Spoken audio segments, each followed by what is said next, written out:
parenteral.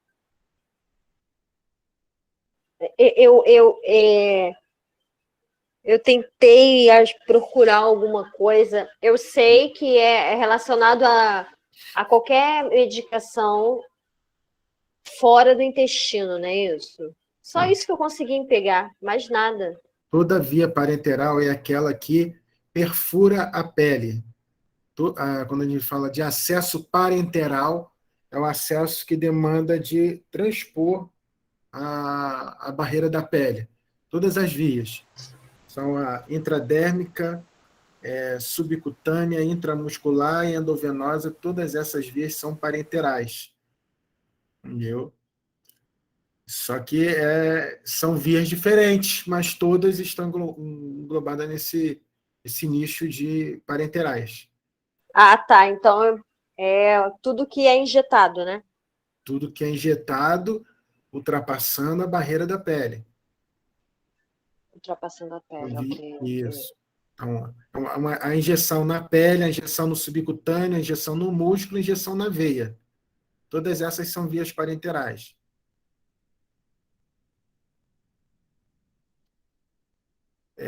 As intestinais são enterais, entendeu?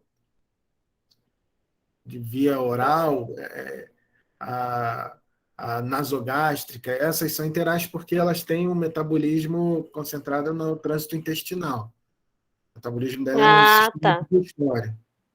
E aí também, e aqui na parenteral, a absorção é mais rápida, passa mais rápido pela corrente sanguínea, porque aproveita 100% da medicação, né?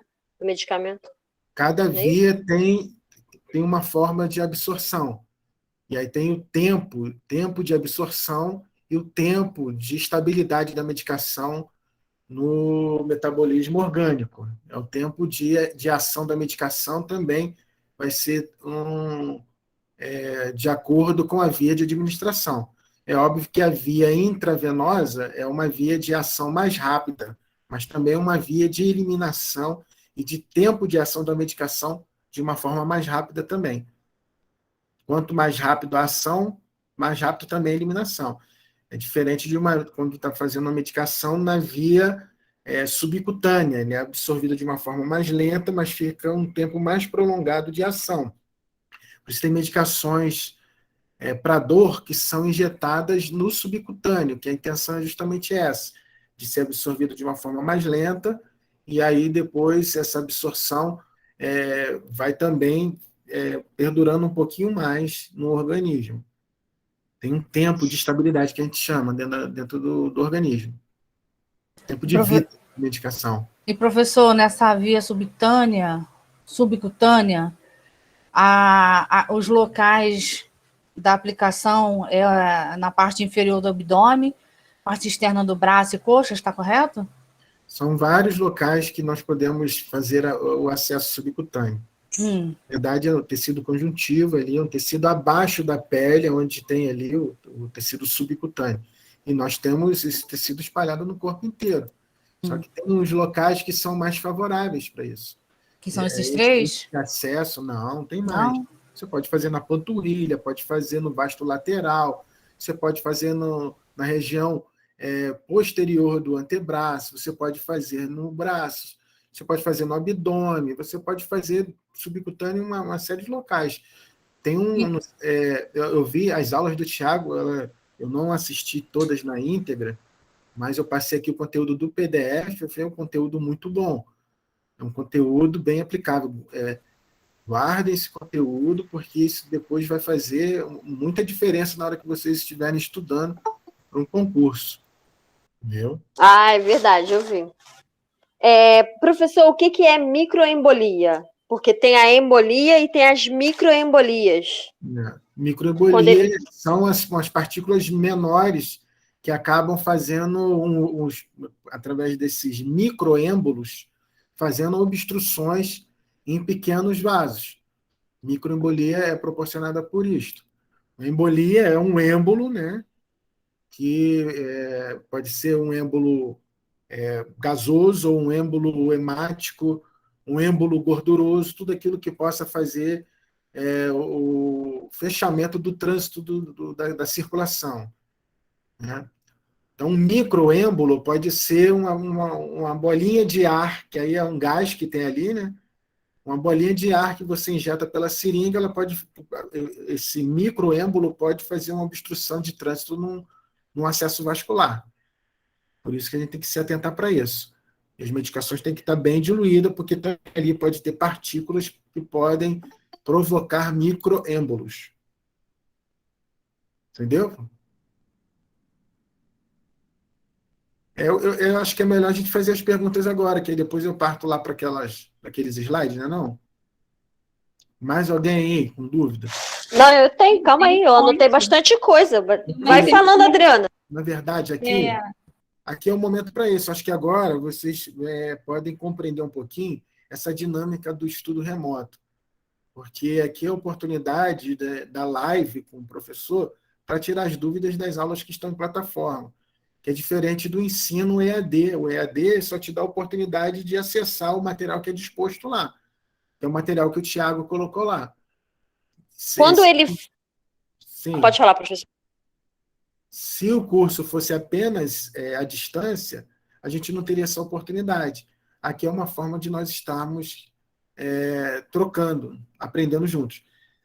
Eu acredito, na enfermagem a gente não consegue fazer um estudo que seja só no formato à distância. A gente não pode fazer isso, porque a gente precisa estar presente, a gente precisa estar dialogando, porque é impossível a gente apenas assistir nos vídeos e não ter a oportunidade de fazermos as trocas, né? E a gente está aqui para isso. E aí tem muitas coisas lá que vocês vão ter, assim, o benefício, né, do estudo remoto. Porque na sala de aula a gente não grava a aula, o vídeo da aula, nem todos podem ou têm essa possibilidade de gravar e depois ficar assistindo. Aqui não, vocês estão com o vídeo da aula lá e pode assistir várias vezes, vocês depois podem acessar esse conteúdo. Entendeu? Professor, Oi. tem alguma forma de administração de medicamento que se utiliza luva estéreo ou todas elas são com luvas de procedimento? Tem administração de medicações que vai precisar de luva estéreo, porque tem medicações que fazem acesso intratecal, que é na coluna, que aí não é a enfermagem que faz a administração. Tem medicações que são administradas pelo anestesista intratecal, né, que eu já falei aqui, que é na coluna. Tem medicações que são administradas pelo ortopedista, ele vai ter que fazer uma antissepsia ali na articulação, para fazer uma medicação dentro da articulação. Então, quando for um pouco mais invasivo, e assim, de forma a possibilitar uma quebra de barreira, é utilizado. Agora, as vias parenterais que a enfermagem utiliza, não precisa de utilizar luva estéreo. Nós utilizamos a técnica asséptica, que é o significativo de uma técnica limpa, de um caminho de preparação adequada para aquele procedimento. Tem uma técnica de antissepsia da pele, a gente prepara a pele para o procedimento e a gente faz a administração sem que haja uma contaminação do instrumento, né? Da agulha. A gente não vai encostar na agulha. A gente não vai contaminar ali aqueles instrumentos que vão estar fazendo contato. Que é diferente de um procedimento intratecal, que tem uma preocupação a mais porque é intramedular. Fazer uma medicação lá entre as meninges. Entendi. Entendeu? Imagina se for um procedimento intrapericárdico.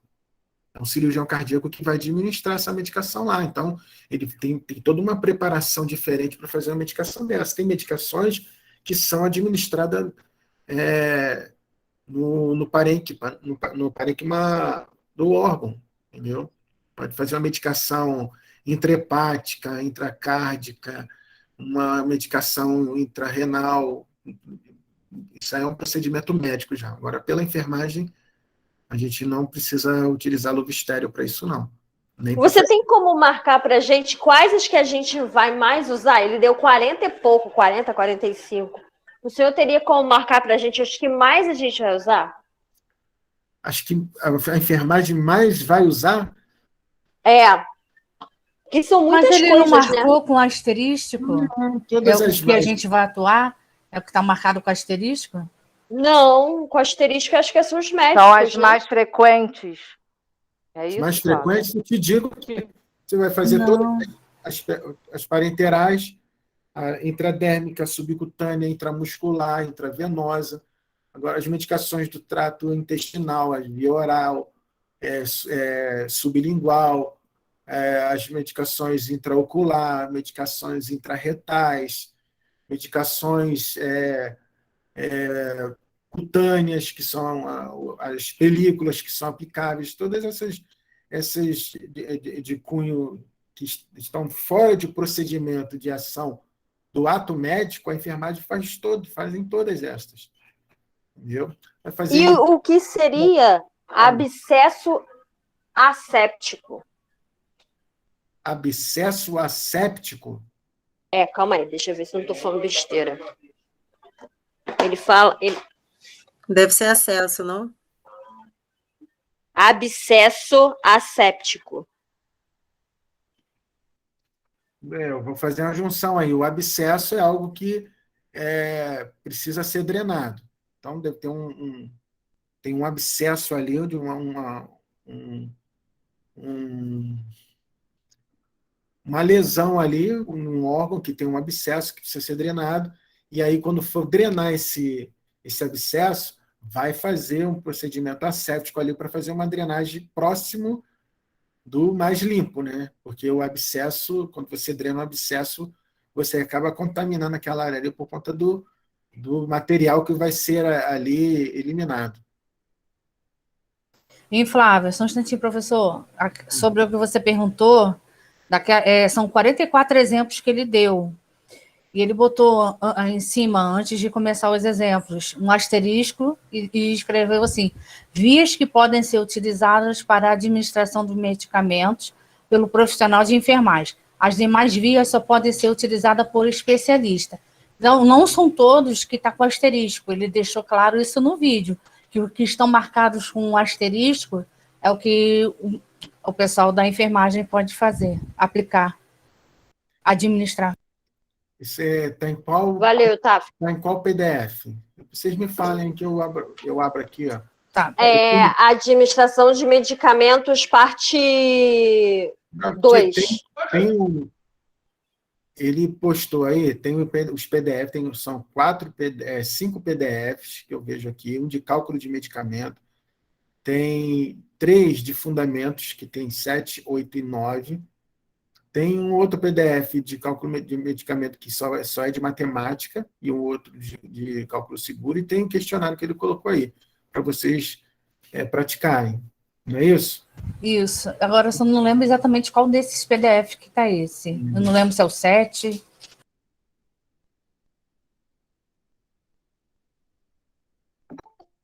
Qual que ele quer saber, Tafes? Eu tô A respeito dessa que eu acabei de falar para você, dos 44 os exemplos que ele deu. Certo, calma aí. Ele deu uma aula completa, até com as legislações, com conteúdo assim, acima do. Bem, lembrei de você, que ele falou de imprudência, negligência, logo no início. Boa tarde. Legal, Verdade. legal, né? Mas Ô, O professor falou também, né? vocês nunca mais podem esquecer daquilo. Vocês têm que seguir com isso. Você está Você está em slide, professor?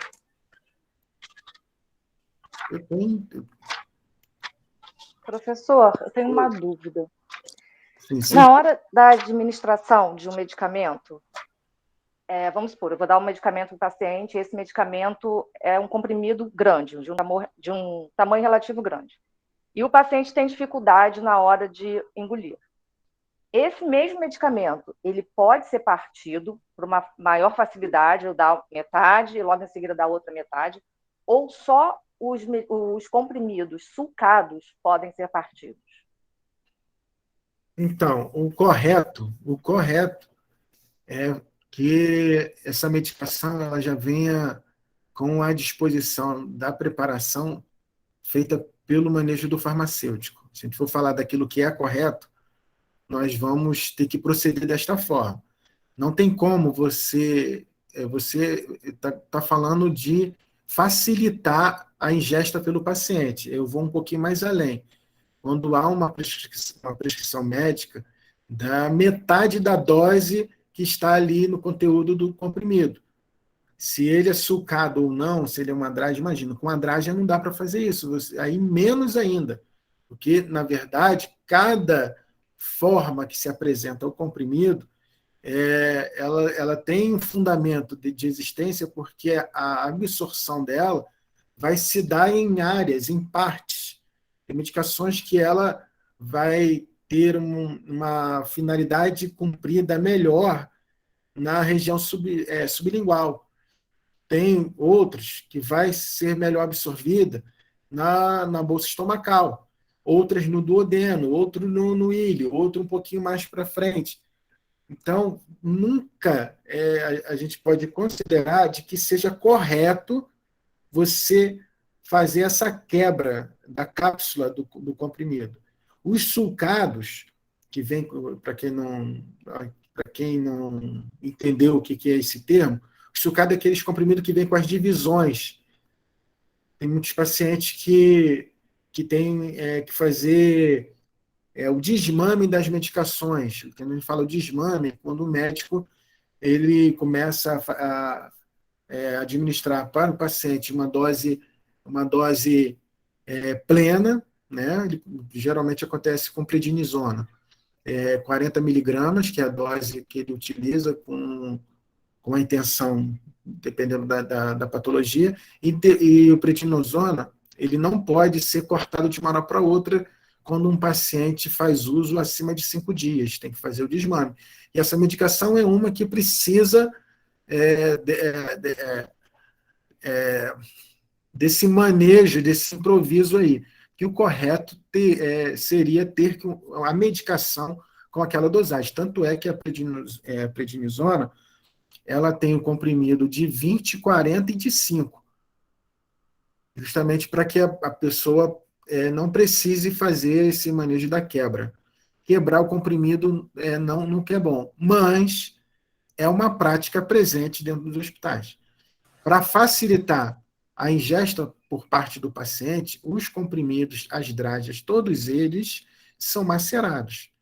Se esse medicamento não tem uma forma de apresentação de suspensão oral, quando você vê uma medicação de suspensão oral, é aquele medicamento que tem um pozinho que você mistura, né? Eu não sei se quem é mãe aí já deve ter visto esse tipo de medicamento que está lá, suspensão oral. É uma medicação que, se você deixar ela paradinha, ela se divide. Você sempre tem que dar aquela balançada. Ou um xarope, que é um pouquinho mais gorduroso.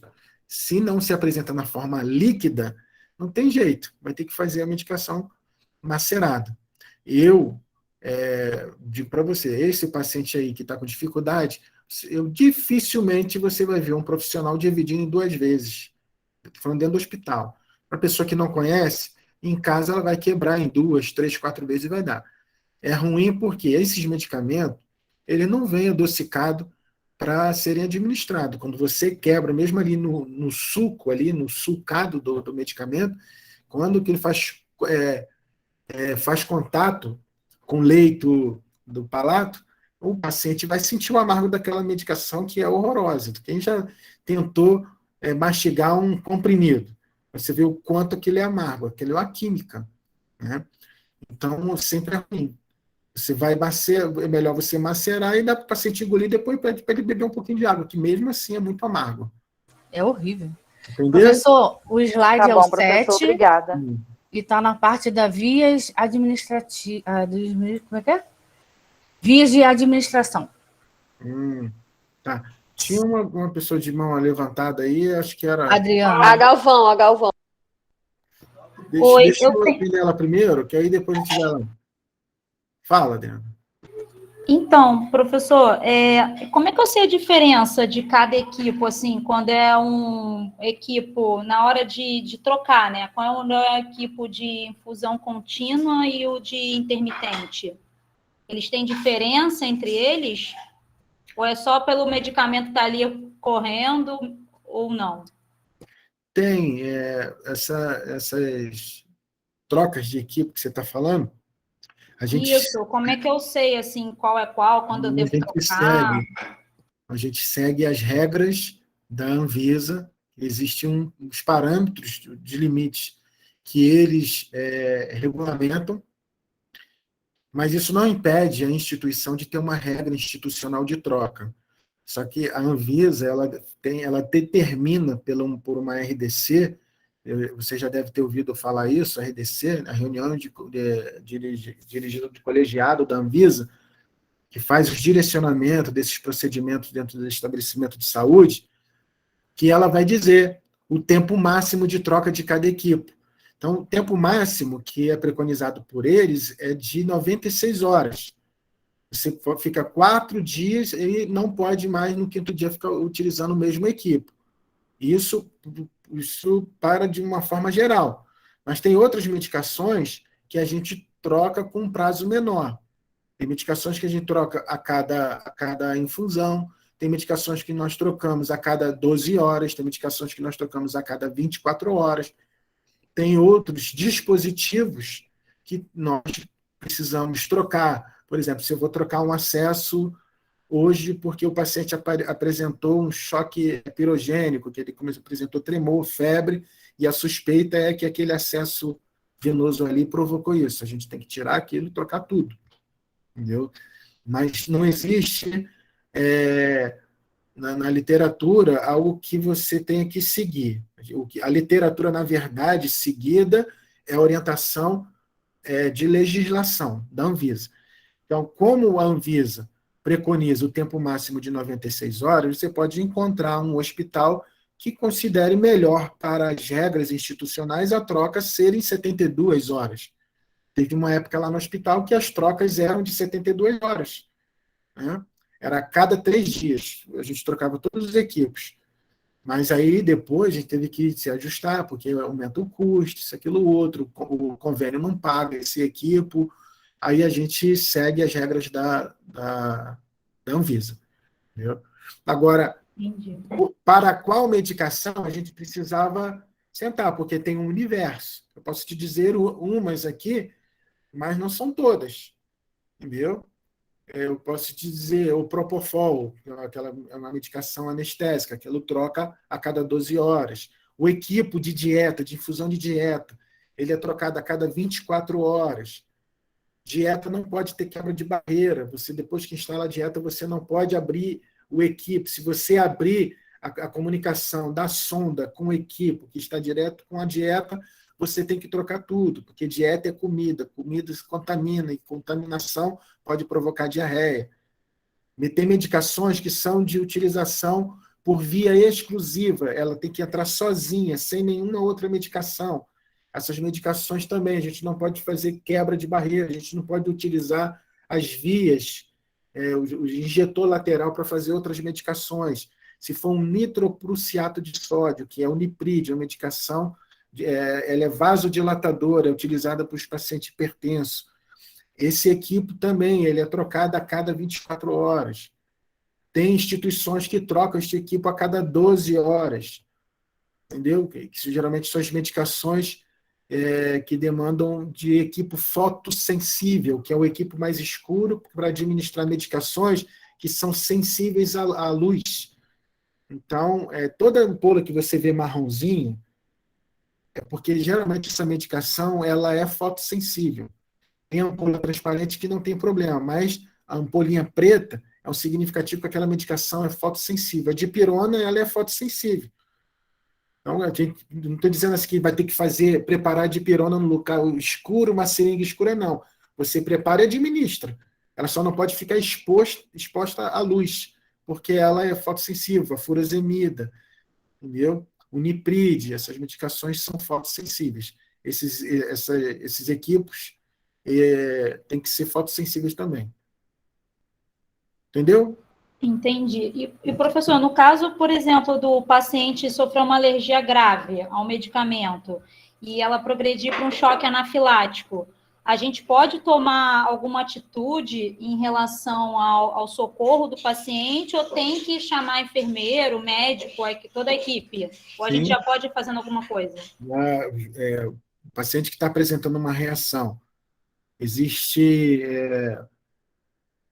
dois tipos de apresentação do paciente quando ele toma uma medicação que ele pode estar considerando que seja alérgico, né? Que pode ser, uma destas pode ser realmente uma alergia ou pode ser apenas uma reação. São coisas diferentes. O paciente fazer uma reação de efeito colateral é uma coisa. Você toma uma dipirona, sua pressão cai um pouquinho, te dá uma moleza no corpo, você não se sente bem, precisa deitar, sentar, é diferente de fazer uma alergia de pirona. Fazer alergia de pirona é um outro contexto. Você vai apresentar prurido no seu corpo, vai fechar a sua glote, vai ter dificuldade de respirar. Aí sim é um processo alérgico. O seu corpo reagiu à entrada daquele medicamento em você. É diferente de efeito colateral. E você faz a dipirona, ela alivia a dor, mas faz uma vasodilatação que a sua pressão cai. Então ela acaba cumprindo outras coisas. O efeito colateral é isso. A intenção é diminuir a dor ou excluir a dor. Aí, mas tem uma colaridade de resposta daquele medicamento que vem junto no pacote. É tipo assim, eu vou tirar a sua dor, mas eu vou baixar a sua pressão também. Vou tirar a sua dor, mas eu vou te Se dar eu um pouco tomar de dipirona, eu cloroquina. durmo o dia inteiro.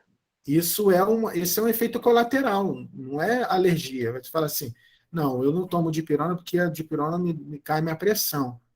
Diferente, se tu falar que você é alérgica à dipirona, eu vou entender dessa forma, fechamento da glote, um prurido, vai fazer edema palpebral, vai ficar um negócio crítico, e o atendimento tem que ser um atendimento emergencial, porque senão pode fazer uma parada cardíaca por conta da hipóxia, do fechamento, da obstrução produzida pelo edema de glote. E aí você precisa de atendimento rápido. Esse atendimento rápido demanda de medicamento, fazer um corticóide, fazer uma adrenalina, e aí a enfermagem não prescreve medicamento. Eu preciso que o médico esteja ali para isso. Se for dentro do hospital é mais fácil. Agora, se for fora do hospital, tem que correr rapidamente por uma emergência para receber esse atendimento.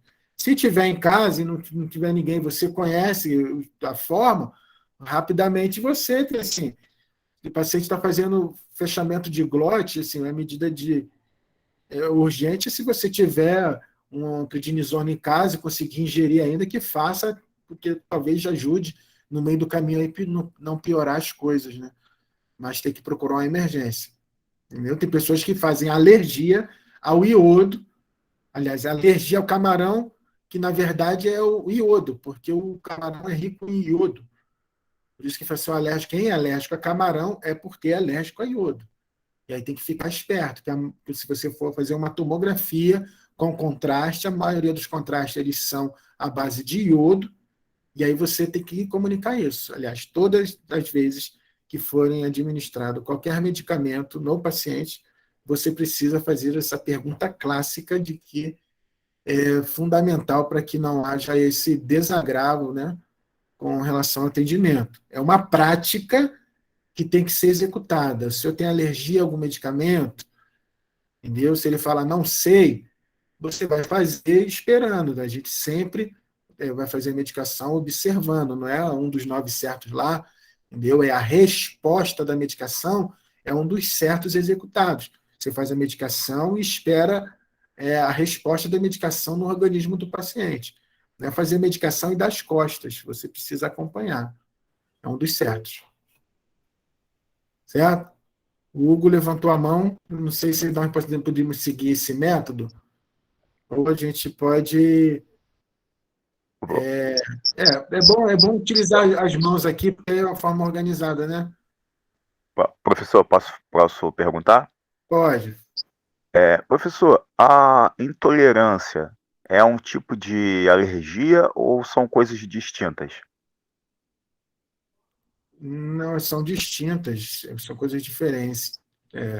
A intolerância quer dizer você eu acho que você consegue até dessensibilizar a intolerância.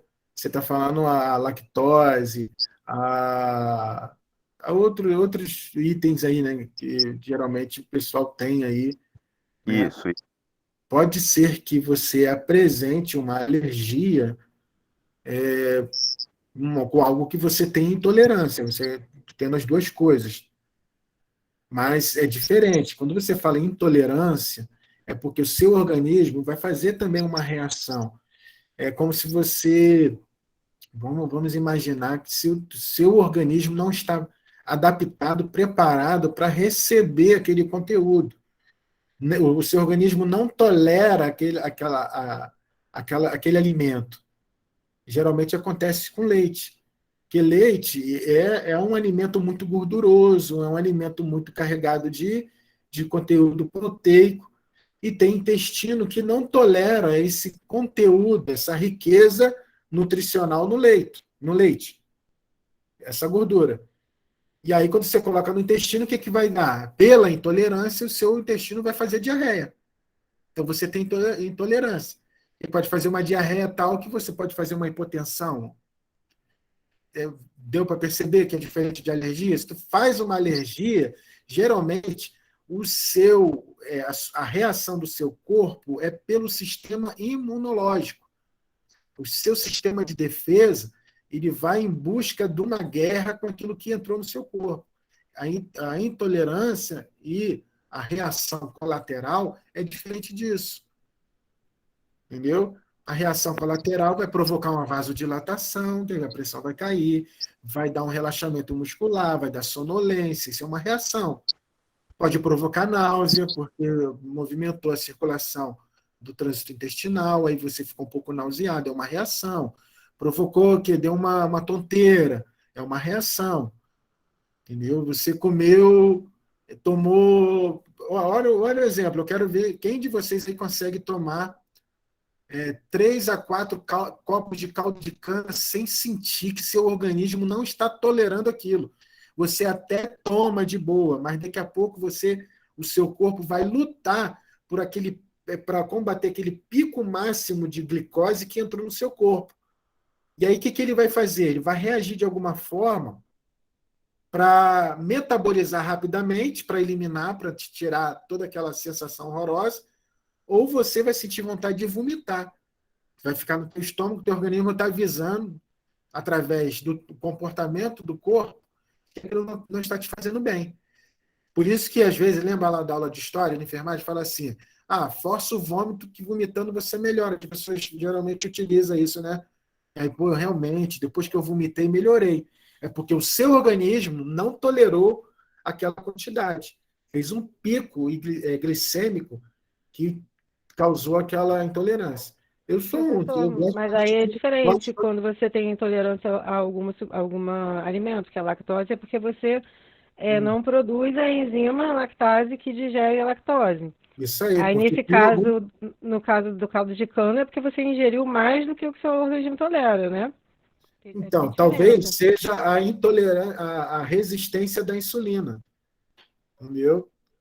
Porque Mas também tem um esse caso do outro, fator. né? O intestino normal, o intestino fisiológico, ele também produz instrumentos para suportar. E tem as deficiências. E aí você entrou numa parte mais técnica. Tem que ter uma compensação para que o teu organismo venha tolerar aquilo. Por isso que tem que tomar essa enzimazinha para fazer com que você suporte o mínimo, que também não é a garantia, que tem pessoas que tomam e continuam tendo a intolerância. O comportamento do seu organismo acaba tendo que ser acompanhado também. Tem gente que não aguenta comer um biscoito por conta da quantidade mínima de lactose que tem. Não é isso? É Mariane que falou, né? Isso, eu estava tentando entender, não, perguntando a você se é diferente quando você consome muita glicose, no caso do caldo de cana, né? E quando você consome a lactose, né, que está no leite, nos derivados de leite, porque você não tolera ela, porque você não tem a produção da lactase, que é a enzima que digere, né, a lactose. É diferente um do outro, não? Sim, a diferença é um déficit no seu organismo de compensação. Sim. Entendeu? A mesma coisa se tem pessoas que o organismo vai sinalizar uma tolerância à gordura também. E aí vai investigar isso, o que está faltando ali? Está faltando um componente ali para favorecer aquele metabolismo. E aí uma pessoa que não tem vesícula, que não tem uma câmara orgânica de reserva do produto para fazer o metabolismo das gorduras, ela não vai poder mais comer coxinha como comia, ela não vai poder mais comer salgadinho como comia. Ela vai ter que se adaptar um novo formato, porque certamente o corpo dela vai fazer as demonstrações de intolerância àquele conteúdo.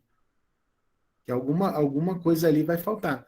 O que acontece com o caldo de cana? Você vai precisar de muito mais insulina para poder metabolizar aquilo, para jogar para dentro da célula para ser consumido. E aí não dá para acompanhar. Não tem um acompanhamento, aí o seu organismo faz a reação. Tem pessoas que podem fazer de alguma forma intolerância à lactose, mas não no grau que são identificados nas crianças logo. Entendeu?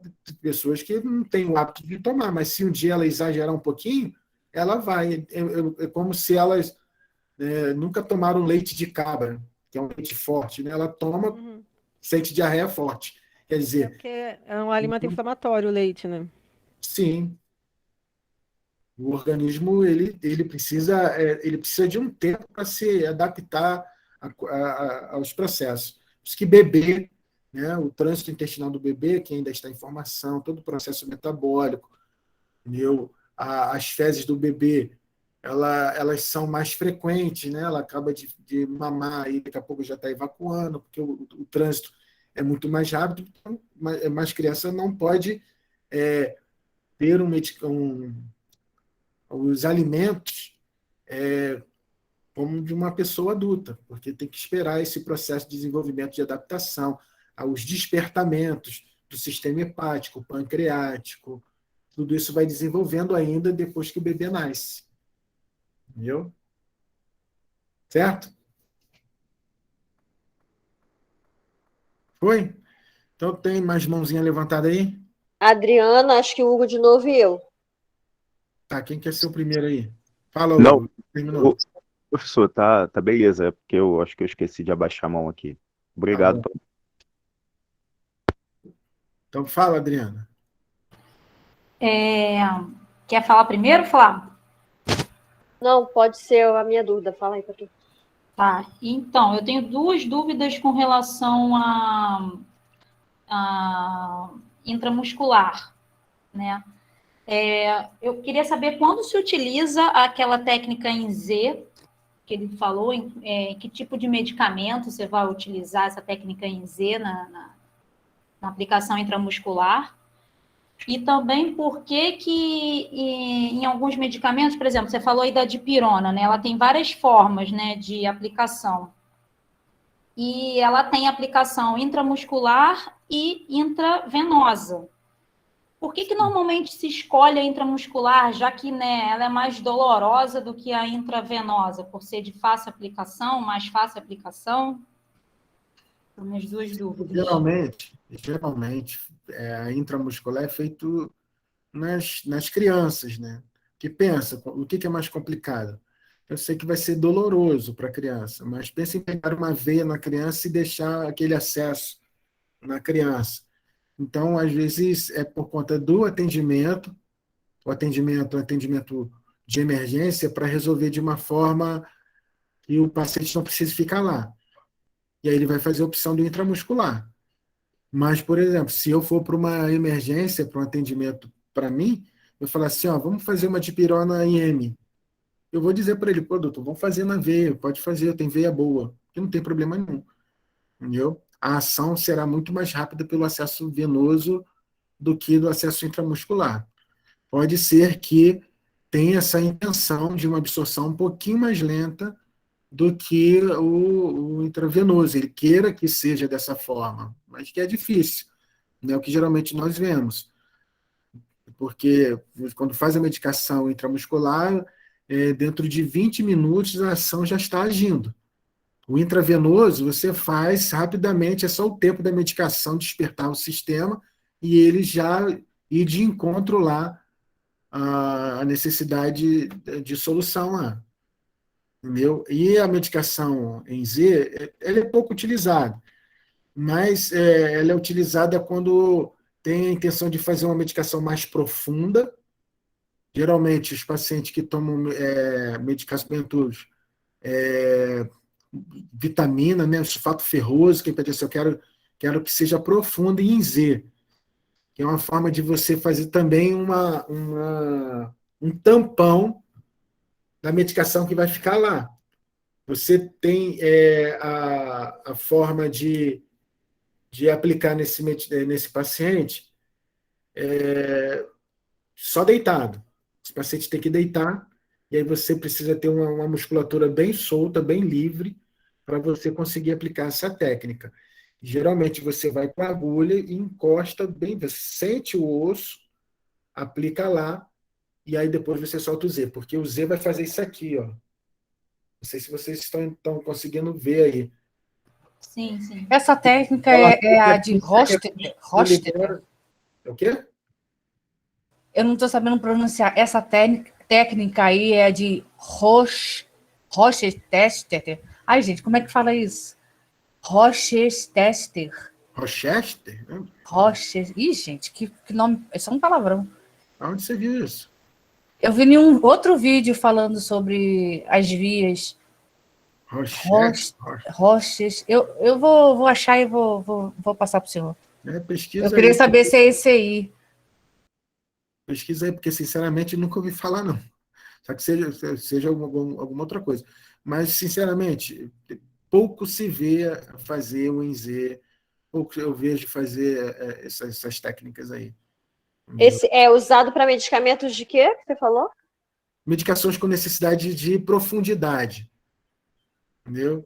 Quando a gente faz a intramuscular, geralmente a agulha ela tem mais ou menos 0,8, 2,7, 2,8, 3, entendeu? Centímetros que eu estou falando. Né? Uma técnica em Z, às vezes tem uma agulha um pouco maior, que ela tem uma profundidade. E ela também tem medicações que elas precisam fazer esse tampão, para que não haja um retorno. Quando você faz intramuscular e entra, você administra, quando você puxa, não sei se vocês já viram, depois de fazer a medicação, Nunca ouvi falar. drena um pouquinho da medicação, parece que foge um pouquinho.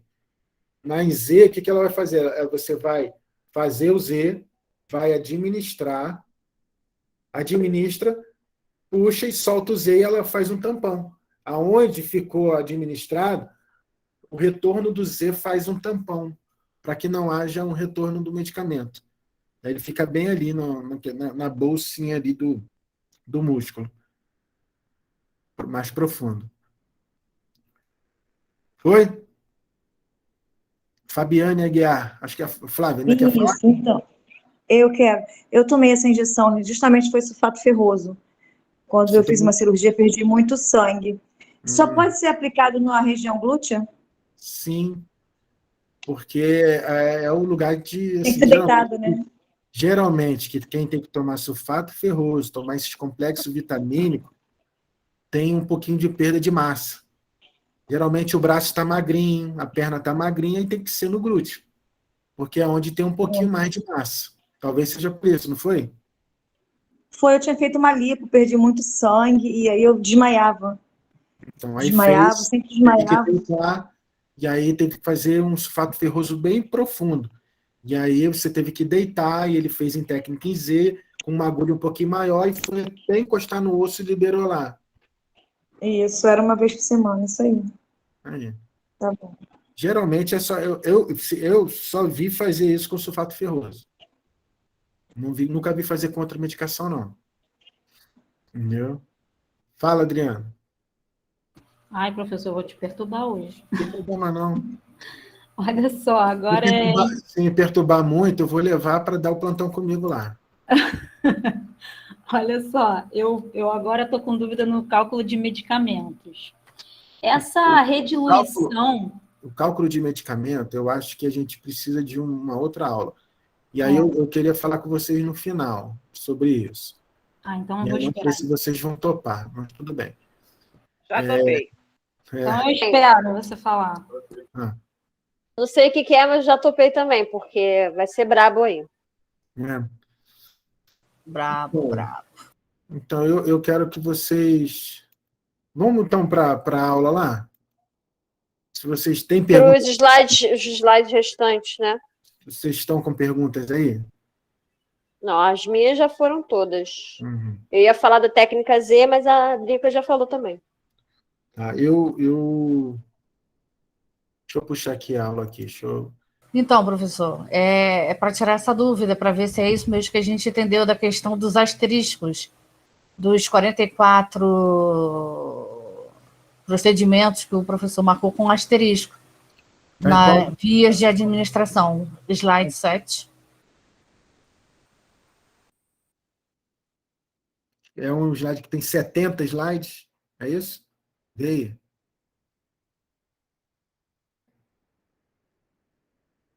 Confere aí para mim.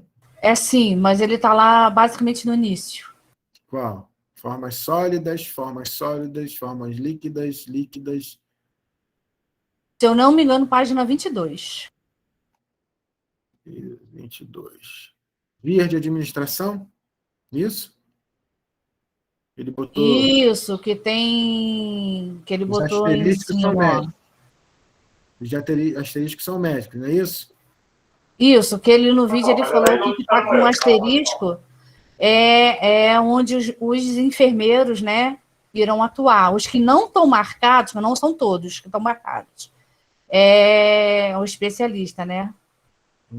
É o que a Flávia perguntou alguma coisa sobre isso no início. Sim, eu estou vendo aqui. Deixa eu compartilhar aqui para. É porque eu estava achando que era o contrário. Os asteriscos eram os médicos e o restante era nosso, mas não. O que está com asterisco é a gente. Isso. E o que não está são os médicos. É dos especialistas, é. Médico. Deixa eu compartilhar aqui. Essa daqui, vocês estão vendo? Isso. Qual é a dúvida aí? Os asteriscos que vocês vão fazer e os que não estão com asterisco. Por exemplo, aqui, ó, endotraqueobrônquica. Esse endotraqueobrônquica aqui, ó, vocês estão vendo aqui, eu estou passando o mouse, tá vendo? Sim, sim. É porque um médico vai estar fazendo uma broncoscopia e ele vai fazer. O problema não é fazer a medicação endotraqueobrônquica, o problema é que o procedimento é de um ato médico, é uma broncoscopia. Quem faz é um especialista, um pneumologista que faz esse procedimento. Ó, via epidural, é lá no espaço entre a dura mater e a aracnoide, administração. Então, quem faz isso é um anestesista, que ele coloca um catéter epidural. Faz anestesia no paciente, coloca um catéterzinho lá, geralmente faz analgesia. Ó, intramniótica. Também não está com asterisco, por quê? Quem vai fazer esse medicamento? Um obstetra. Ele tem uma técnica para isso, que eu nunca nem vi fazer, né? Porque não é a minha prática. Ver um obstetra fazendo a medicação dentro da bolsa amniótica. Lá, o bebê está lá, tem uma bolsa com líquido amniótico, ele tem que acompanhar por ultrassom para saber onde vai jogar, que precisa jogar um medicamento lá dentro do... É uma agulha enorme. Eu não faço ideia. Não sei se a intra vai pelo canal vaginal, se é pelo abdômen. Nunca Pelo vi. umbigo, não? Não, né? Pelo abdômen, professor. Pelo abdômen mesmo. Então tem que ser um especialista, né? Qualquer médico que faz isso, não. Eu vi intraarterial. A artéria é uma via que tem, assim, se for botar uma medicação na artéria, tem que ter um propósito, né, muito grande, porque a artéria é que leva para a célula, a veia é que leva para o coração. Então, as medicações que nós fazemos uso, nós utilizamos para administrar nos pacientes, é no acesso venoso, não arterial, porque o acesso venoso vai levar para o coração para depois levar para o caminho lá onde ela precisa ser absorvida para executar a sua ação. Aqui, ó, intraarticular, quem vai fazer um medicamento dentro da articulação? Se for na articulação da coluna, um neurocirurgião. Se for na articulação do joelho, um ortopedista. Entendeu? Intracardíaca, quem vai fazer? Um cardiologista. Entendeu? Intracavernosa, quem vai fazer? Nesse paciente aqui, um urologista. Isso aqui é uma medicação que é feita no pênis. Entendeu? Quem administra a medicação no pênis ou esvaziamento, quando o paciente chega na emergência com priapismo. E aí o procedimento tem que chamar o urologista, não é qualquer médico, não. O urologista vem indicar, se ele não está de plantão, para fazer o esvaziamento. Aí Deixa eu só corrigir o que eu falei, que era pela barriga, a amniocentese, né? Eu não sei medicamento. Eu falei que era pela via abdominal, quando é a amniocentese. Então eu falei uma coisa que eu não tenho muita certeza. Não, a amniocentese é o procedimento de você entrar com agulha para acessar a película amniótica. Então é pelo abdômen mesmo, esse eu tenho certeza. Pode ser para drenar ou pode ser para administrar. Ambos são pelo obstetra, não é qualquer um. Então é abdômen mesmo isso. Só para corrigir, porque vai que eu falei alguma coisa, alguma besteira. Intradérmica, a enfermagem faz. Intradiscal, entre os discos da coluna, é um neurocirurgião. Intraesternal é um cirurgião torácico. Intralinfática é um médico clínico, um hematologista que faz essa medicação. Vai lá no sistema linfático, imagina, fazer uma medicação no linfonodo. É um hematologista que faz isso. Intramuscular, a enfermagem faz. Intraocular, aqui, na verdade, acredito que seja uma medicação dentro do olho. E aí tem que ser um oftalmologista, mas se for uma medicação, um colírio, a enfermagem faz. Entendeu? Intraperitônio, é um medicamento da cavidade peritoneal. Tem que ser um cirurgião geral, entendeu? Essa intraocular que eu só voltando aqui, a enfermagem faz colírio. Se for uma medicação mais profunda, o médico tem que ser um oftalmo, entendeu? Aqui então tem uma duplicidade, que tem medicações que são administradas dentro do olho. Ele vai lá com uma agulhazinha e administra lá. Isso daí longe de ser administrado por nós. Tem que ser um especialista. Pleural. Tem que ser também um pneumologista, um cirurgião geral também pode fazer, o cirurgião torácico, um cirurgião cardíaco também. Entendeu? O via intrasinovial. Também tem que ser um especialista, né, que vai fazer uma administração, vai fazer uma administração intracavitária de seios nasais, e aí é um otorrino que vai fazer essa administração. Intratecal também, é um neurocirurgião que faz essa administração. Intrauterina, o obstetra. Intravenosa, enfermagem. Intravesical, bem, pode ser a enfermagem, mas se for por um procedimento de, por exemplo, uma irrigação vesical, a enfermagem vai fazer. Entendeu? Uma medicação de um medicamento que o paciente está fazendo antibiótico. Aqui eu acho que também tanto o médico quanto a enfermagem pode fazer, porque não tem paciente que faz irrigação. O soro é uma medicação. Às vezes ele coloca dentro do soro azul de metileno, uma rifampicina, algo para para lavar a bexiga. O médico prescreve, a gente instala lá, na verdade, quem acompanha é a enfermagem. Via oral, a enfermagem. Agora, entra o vesicalvão, que ele vai fazer uma punção para fazer uma medicação.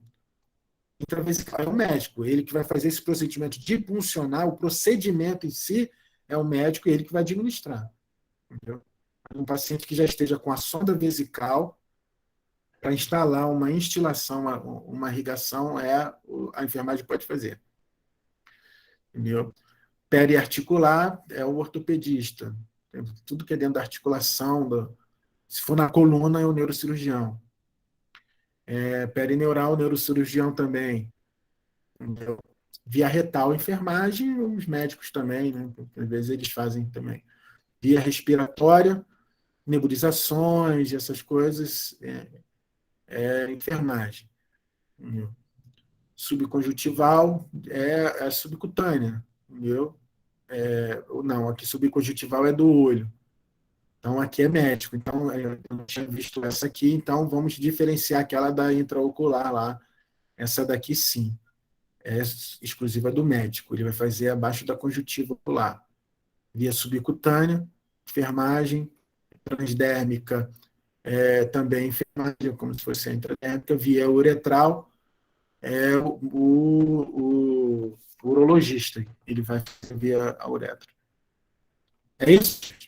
Nesse slide aqui? Sim, sim. Mais alguma dúvida em relação a esses? Não, foi. Não? Então, vamos no outro lá. É o slide 9, né? Vamos ver se é esse. São esses aqui. Vamos lá para o slide... Espera aí. Tá vendo? Isso aqui é um polifix fotossensível. É utilizado para medicações fotossensíveis. O que diferencia ele dos outros, tá vendo? Isso aqui é de 4 vias, esse aqui são de 2 vias. Isso aqui é o equipo-bureta, que é utilizado para fazer doses em quantidade menor. Vamos ver aqui. Não, acho que não é nesse aqui não, né? Nossa, eu estou olhando essa lesão. É nesse sim, é ele sim. Vai indo. Mas acabou aqui, ó. Está em troca de equipos. Tá Ah, vendo? não, é administração de medicamento, parte 2. Então vamos ver aqui, ó. Se é no 8. Ah, tá. É, isso aí. Lá mais para o finalzinho. Administrando injeções.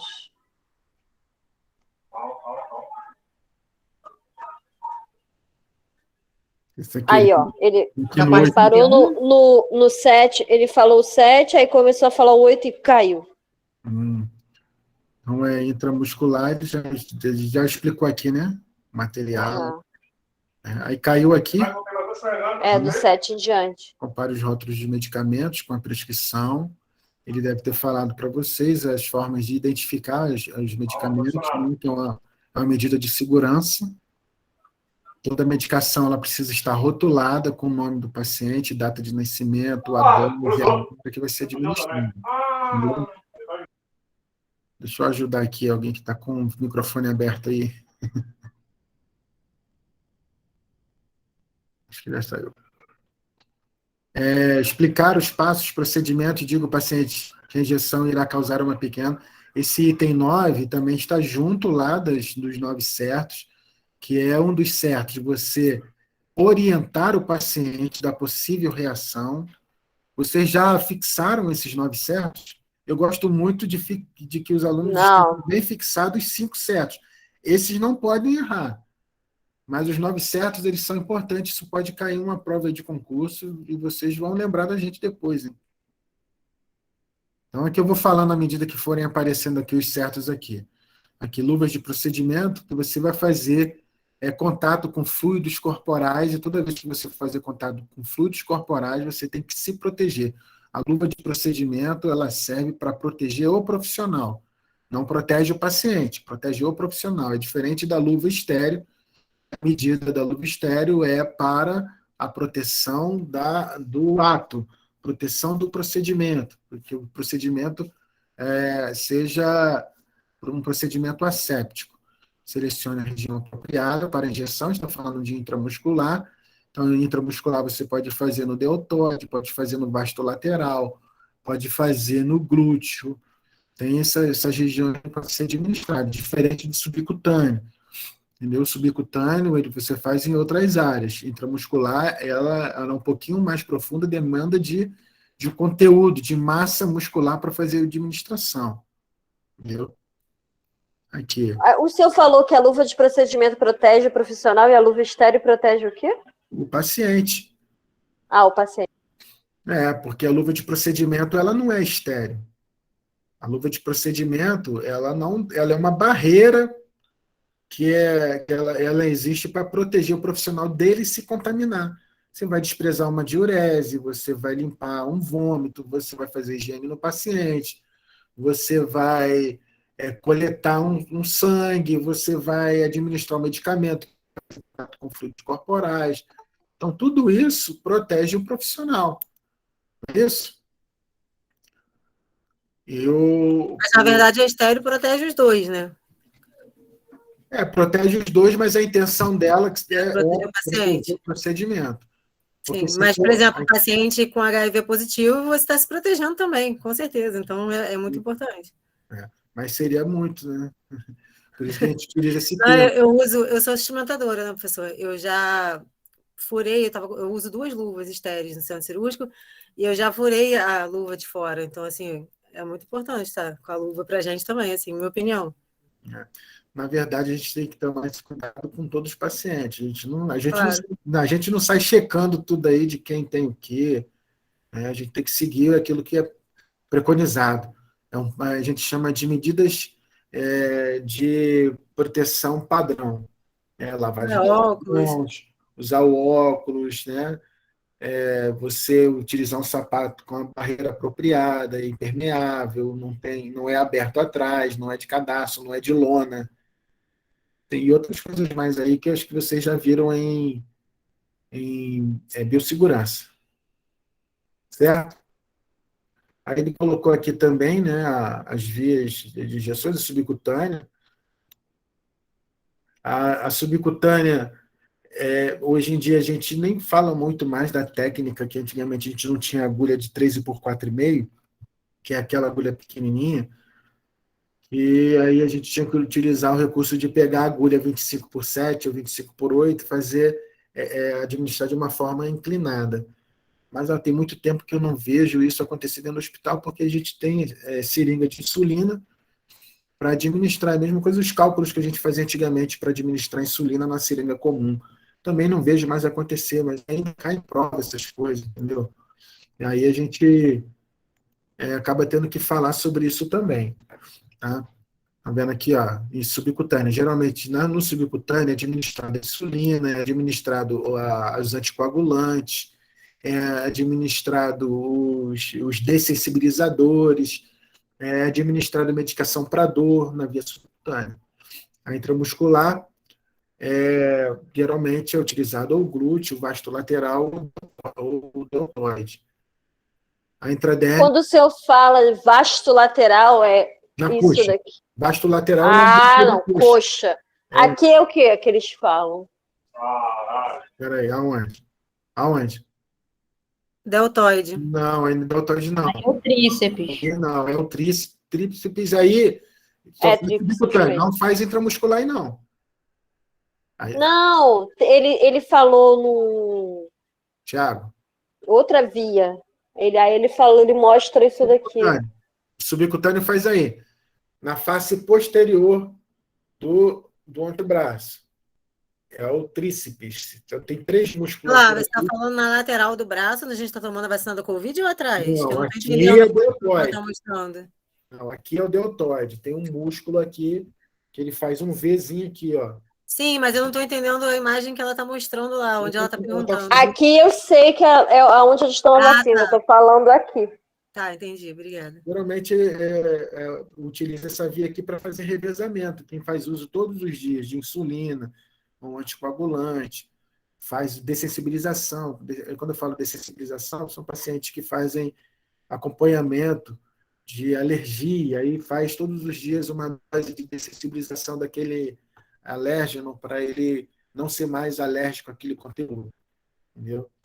Professor, essa intravascular, ela é mais indicada devido à ausência de vasos e nervos, né? É por isso, né? Intravascular? Intramuscular. Ah, tá. Desculpa, porque eu fiz uma cirurgia e eu não fiz fono, então tem coisas que saem bolado mesmo, entende? A ortognática traz. A intramuscular, ela é para ser administrada nas fibras musculares, não é dentro de acesso venoso. Tanto que a técnica é uma técnica que você tem que ter essa atenção. A técnica você administra, dá uma aspirada para ver se vem sangue, porque se vier sangue é porque você acabou entrando no leito de um vaso. E aí você não pode administrar ali. Você tem que puxar e administrar de novo. Eu já tenho descrito em algumas literaturas que não precisa fazer isso porque é tão raro. É tão raro. Eu acho que eu vi uma vez na minha vida, vi sangue. Entendeu? Então, a medicação, vamos supor que aqui são as fibras musculares, ó. Então, quando você administra, você vai entrar com agulha e você vai administrar no meio das fibras. Por isso que é técnica, você tem que entrar com bisel. O bisel é a abertura na ponta da agulha, você entra com ele lateralizado. Porque o bisel, ele é uma faca. Ele é uma faca afinada. Se você entrar com o bisel assim, deitado, você rasga as fibras musculares. Entendeu? Pensa que isso aqui é fibras, né? Então, as fibras, elas estão lá assim, ó, uma do lado da outra. Então, elas estão assim, ó, vocês estão olhando assim, mas eu vou botar assim, ó. Então, se eu entrar com o bisel assim, eu rasgo rasgo a fibra muscular. Agora, se eu Dá entrar... mais dor, né? Vai dar dor. Tem que ser aplicado na técnica. Se eu entrar lateralizado, assim, ó, ela vai entrar no meio. Ó. E aí não vai rasgar a fibra. Se rasgar a fibra, por isso que às vezes tem administração de via muscular que não dói, que não sangra, que não fica nada, que parece que você fica até com dúvida se tu tomou alguma coisa, porque foi aplicado. Mas isso daí é a mão do profissional também, né? Tem Não, a mãozinha leve, não, tem pena do paciente. É a mão e a técnica. Entendeu? A mão e a técnica. Então, se ele Não, isso varia mesmo, realmente, porque, tipo, a Estela tomou AstraZeneca e eu também, no mesmo lugar, na Fundação Oswaldo Cruz. Ela, a chefe dela e as amigas dela ficaram com os ombros delas imprestáveis. Eu, no mesmo lugar, pessoal, e mesma coisa que nada. Eu sou boa para isso, eu não sinto dor, não fica dolorido. Que bom. Sou o contrário da Daphne. Monstro. Eu sinto dor e de eterno. O lado do bisel independe se é posterior ou anterior? Tanto faz? Tem que estar lateralizado. Tá. Entendeu? O importante é que a seringa também esteja de uma forma que você visualize. Tem as marcações, as gradações da seringa, e aí tem ali um espelho ali que você consegue visualizar melhor, até mesmo para você administrar na técnica, para você aspirar, para você ter uma visão melhor. Entendeu? Aí geralmente a gente posiciona assim. Quando você encaixa a agulha, aquele encaixe final já é um encaixe que deixa o bisel lateralizado. Se vocês tiverem seringa em casa aí, vocês depois dão uma olhada aí. É coisa que depois vai ver lá na escola com calma. Tá? Então, a intradérmica ela é administrada abaixo da pele, a películazinha fininha ali, é a barreira número 1 a ser invadida. Então, essa técnica é uma técnica que você entra com uma agulha bem fininha, que é 13 por 4,5. Você vai entrar num ângulo de 15 graus e vai deixar ali depositado ali debaixo da pele. Também o que é administrado ali são os imunobiológicos e os dessensibilizantes e os testes. E também muitos testes são realizados na intradérmica. É colocado ali um conteúdo de antígeno para ali ter a percepção da reação do organismo. Antigamente, faziam-se muitos testes antes de administrar certas medicações dos pacientes. Uma destas era a Bezetacil. Né? Tem muitos pacientes que têm alergia à penicilina. Então, antes de administrar, eu falo isso porque eu já fiz muito disso, e quando eu fiz o meu curso de técnico lá atrás, eu lembro no posto que a gente fazia o teste intradérmico da penicilina, e também tinha uma forma de fazer o teste intraocular, que dava uma gotinha do teste no olho para ver se o olho ia fazer reação. Depois de um tempo, foi excluído esses testes, porque viram que tinha pacientes que tinham alergia, que mesmo com teste, com pouca quantidade, ele fazia uma reação que tinha que fazer tudo. Mas tinha que fazer adrenalina, corticóide, tudo que eles fizeram. Então, é melhor descobrir fazendo a medicação. E aí faz e observa se o paciente vai fazer a reação. Essa é a via que é utilizada. Certo? Aqui, ele deu um salto aqui, né, Ele está falando Aí ele não falou mais nada. Depois do 8, ele falou no 7, começou o 8, daí em diante, os próximos slides, até o final da apostila, não falou mais nada. Ele colocou aqui as vias parenterais que a enfermagem utiliza, subcutânea, intramuscular e intradérmica, e não colocou a intravenosa, que é dentro da veia, né? Ele está falando aqui de um acesso, ele botou aqui via intramuscular, e ele botou as 3 parenterais aqui de percutâneas, né? Então, a intra... Professor, Oi, aquela vacina BCG é intradérmica, né? intradérmica. Ela está ali.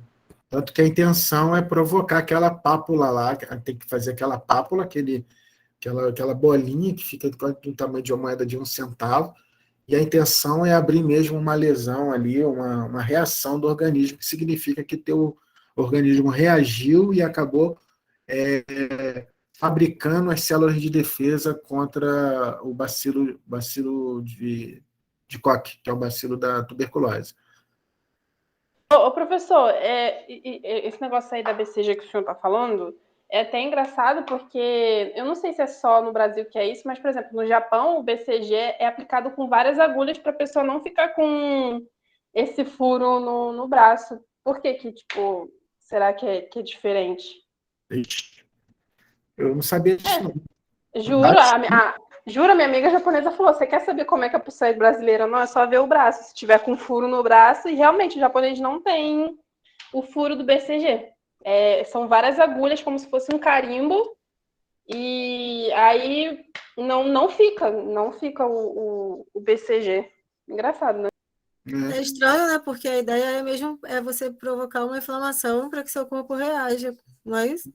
Mas tem brasileiros também, eu conheço pessoas que já tomaram a primeira e a segunda dose que não tem a marca. Eu não tenho Aí marca, eu não sei te explicar por qual motivo.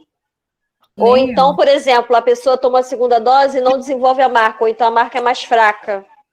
Eu acho que isso também vai depender muito da pele da pessoa. Eu acho, né? Eu não imagino. tenho, não. E tem um tempo Meu irmão também tem, mas de eu não reação, tenho. não é isso?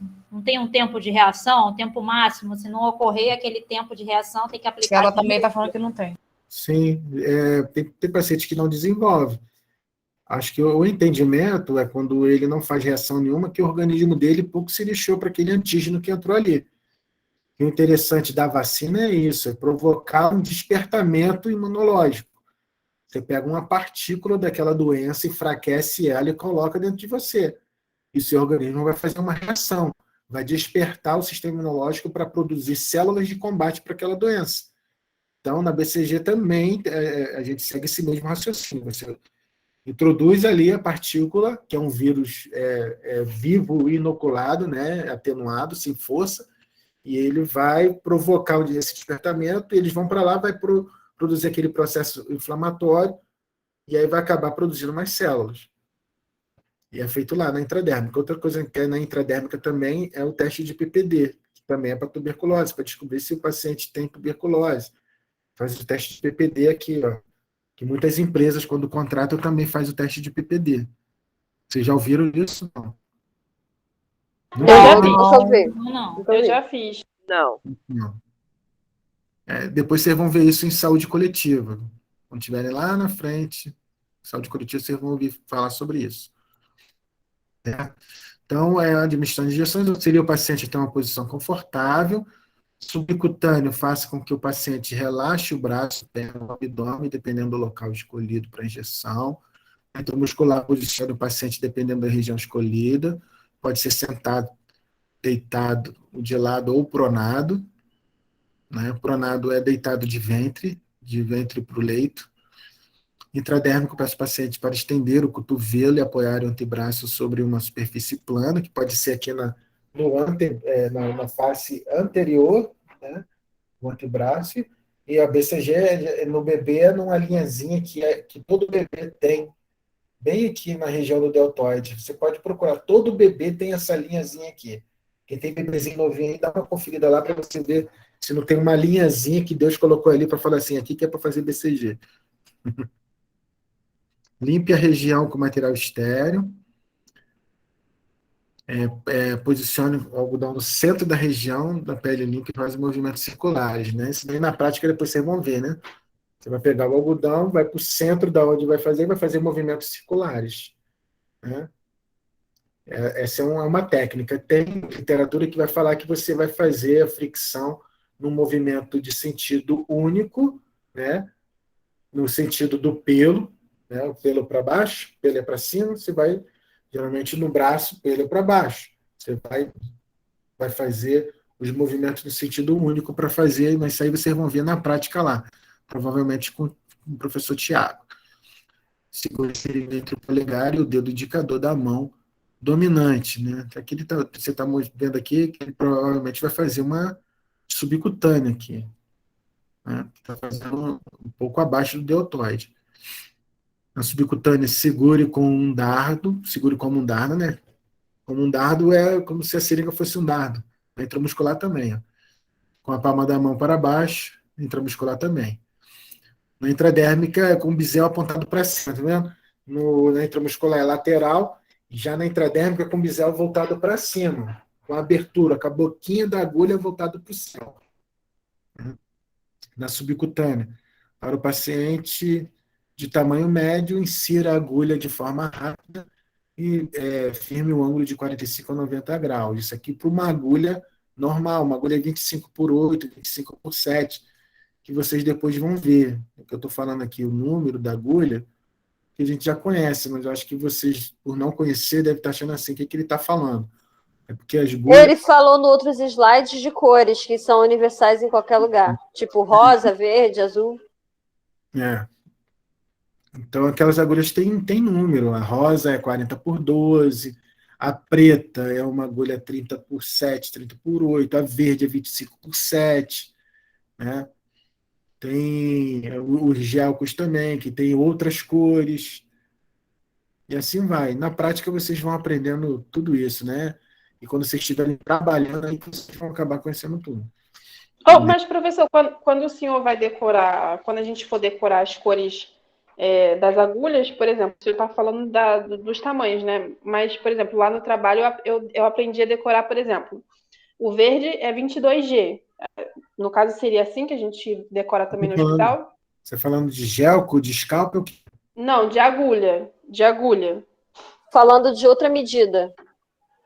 Por exemplo, para saber o calibre. Aí lá no trabalho a gente falava, é 22G, que é o verde. Aí então, a agulha que você está falando aí, verde, é 25/7. 22G é o gauge do gelco. O gauge do gelco verde é o gelco 16. O 22 é o gelco azul. Não, mas, professor, na agulha também que a gente comprava lá para a empresa, vinha escrito, por exemplo, a agulha era verde e estava escrito 22G. Aí a rosa, 18G. Depois eu vou tirar uma foto para mostrar para o senhor. Será que isso não é a grama, não? Sei lá. Professor, vê se você consegue ver. Isso. Eu tô com uma agulha 25/7, embaixo tem 22G1, tá vendo? Esse não é verde, essa? Não, essa é a pretinha, a agulha preta. Então, essa aí agulha... Essa aqui, ó, também tem, ó. Essa aqui é a marronzinha. Tem escrito, tá vendo? Tem um 26G. Isso. É o material que o Thiago até pediu para comprar, porque eu tenho da outra turma. Esse negócio de cores, pode acontecer isso aí. A agulha verde e a agulha preta, marrom, ela pode ser confundida. 25/7, 25/8, 27/7, 27/8, 30/7, 30/8. Esses três tipos de agulha, geralmente ela vem verde ou preta, porque elas são mais utilizadas para intramuscular. São três tipos de agulhas. Essa 25/7, 25/8, 27/7, 27/8, 30/7, 30/8. Então, esses três tipos, né, que na verdade são 6, porque o 7 e o 8 diferencia o ângulo do bisel, geralmente ela é verde ou preta, vai depender do fabricante. Geralmente, assim, o negócio da cor pode ter problema com o fabricante em algum lugar, em algum momento. Na verdade, a gente olha para o tamanho. A gente está muito acostumado a ver a 40/12 rosa. Ela falou de 22G. O G é para falar de gauge. Gauge é da espessura também. é 2,2. Geralmente a gente utiliza esse Gauge para o gelco ou para o scalp. São duas coisas diferentes. Ou para catéter. Também tem essa questão Mas do Gauge. volta o slide logo no início desse mesmo, professor, por favor, aonde tem os tamanhos das seringas. Tipo de agulhas. Tá. Descendo. Pode subir, pode subir. Que? Aí, ó. Tá vendo? É agulhas. Então, pode acontecer de ter fabricantes que mudem o perfil dessas agulhas. Você viu o que eu falei verde aqui, ó? 25. Eu falei, vê se não é verde. É 25. Olha aqui, a preta, para onde foi? Eu não falei verde, que ela me mostrou? Pode voltar aí e mostrar aí. Mariana, mostra de novo aquela que você mostrou. Essa é a preta. Eu vou abrir aqui para você ver. Não, mostra o valor. Ó. Essa é a preta. Então, bota um pouquinho mais centrado. 25 por quanto que está ali? Por 7, 22 G1. 20, porque é o equivalente. 25 por 7. Olha lá a aula. 25 por 7. Preto. 25 por G. 22G. Olha, olha o 25 por 8. Não dá para você fazer uma confusão? Não é melhor você se basear sem ver esse negócio de cor? Com certeza. É melhor. Entendeu? Mas até que ele está batendo, ó, 13 por 45, ele está batendo que é marronzinho. Marrom. E aqui é marronzinho. É um marrom que, se for um pouquinho mais forte, você vai confundir com preto. Vou até mostrar ao pessoal a diferença, que a marronzinha é de insulina, né? Não sei se vocês vão conseguir ver a diferença, ó. É um marrom a preta na minha mão direita e na minha mão esquerda a marronzinha de insulina, olha a diferença. Dá para ver? O marrom um pouquinho mais forte vai achar que é preto. Dá sim. Se for um marronzinho mais escuro, vai confundir sim. E quem for daltônico já era. Já era. Pode seguir. Porque é um marronzinho quase que transparente, ó. Você olha assim, vou até sair da frente. Você olha assim, você pensa que é preto, um preto desbotado. Uhum.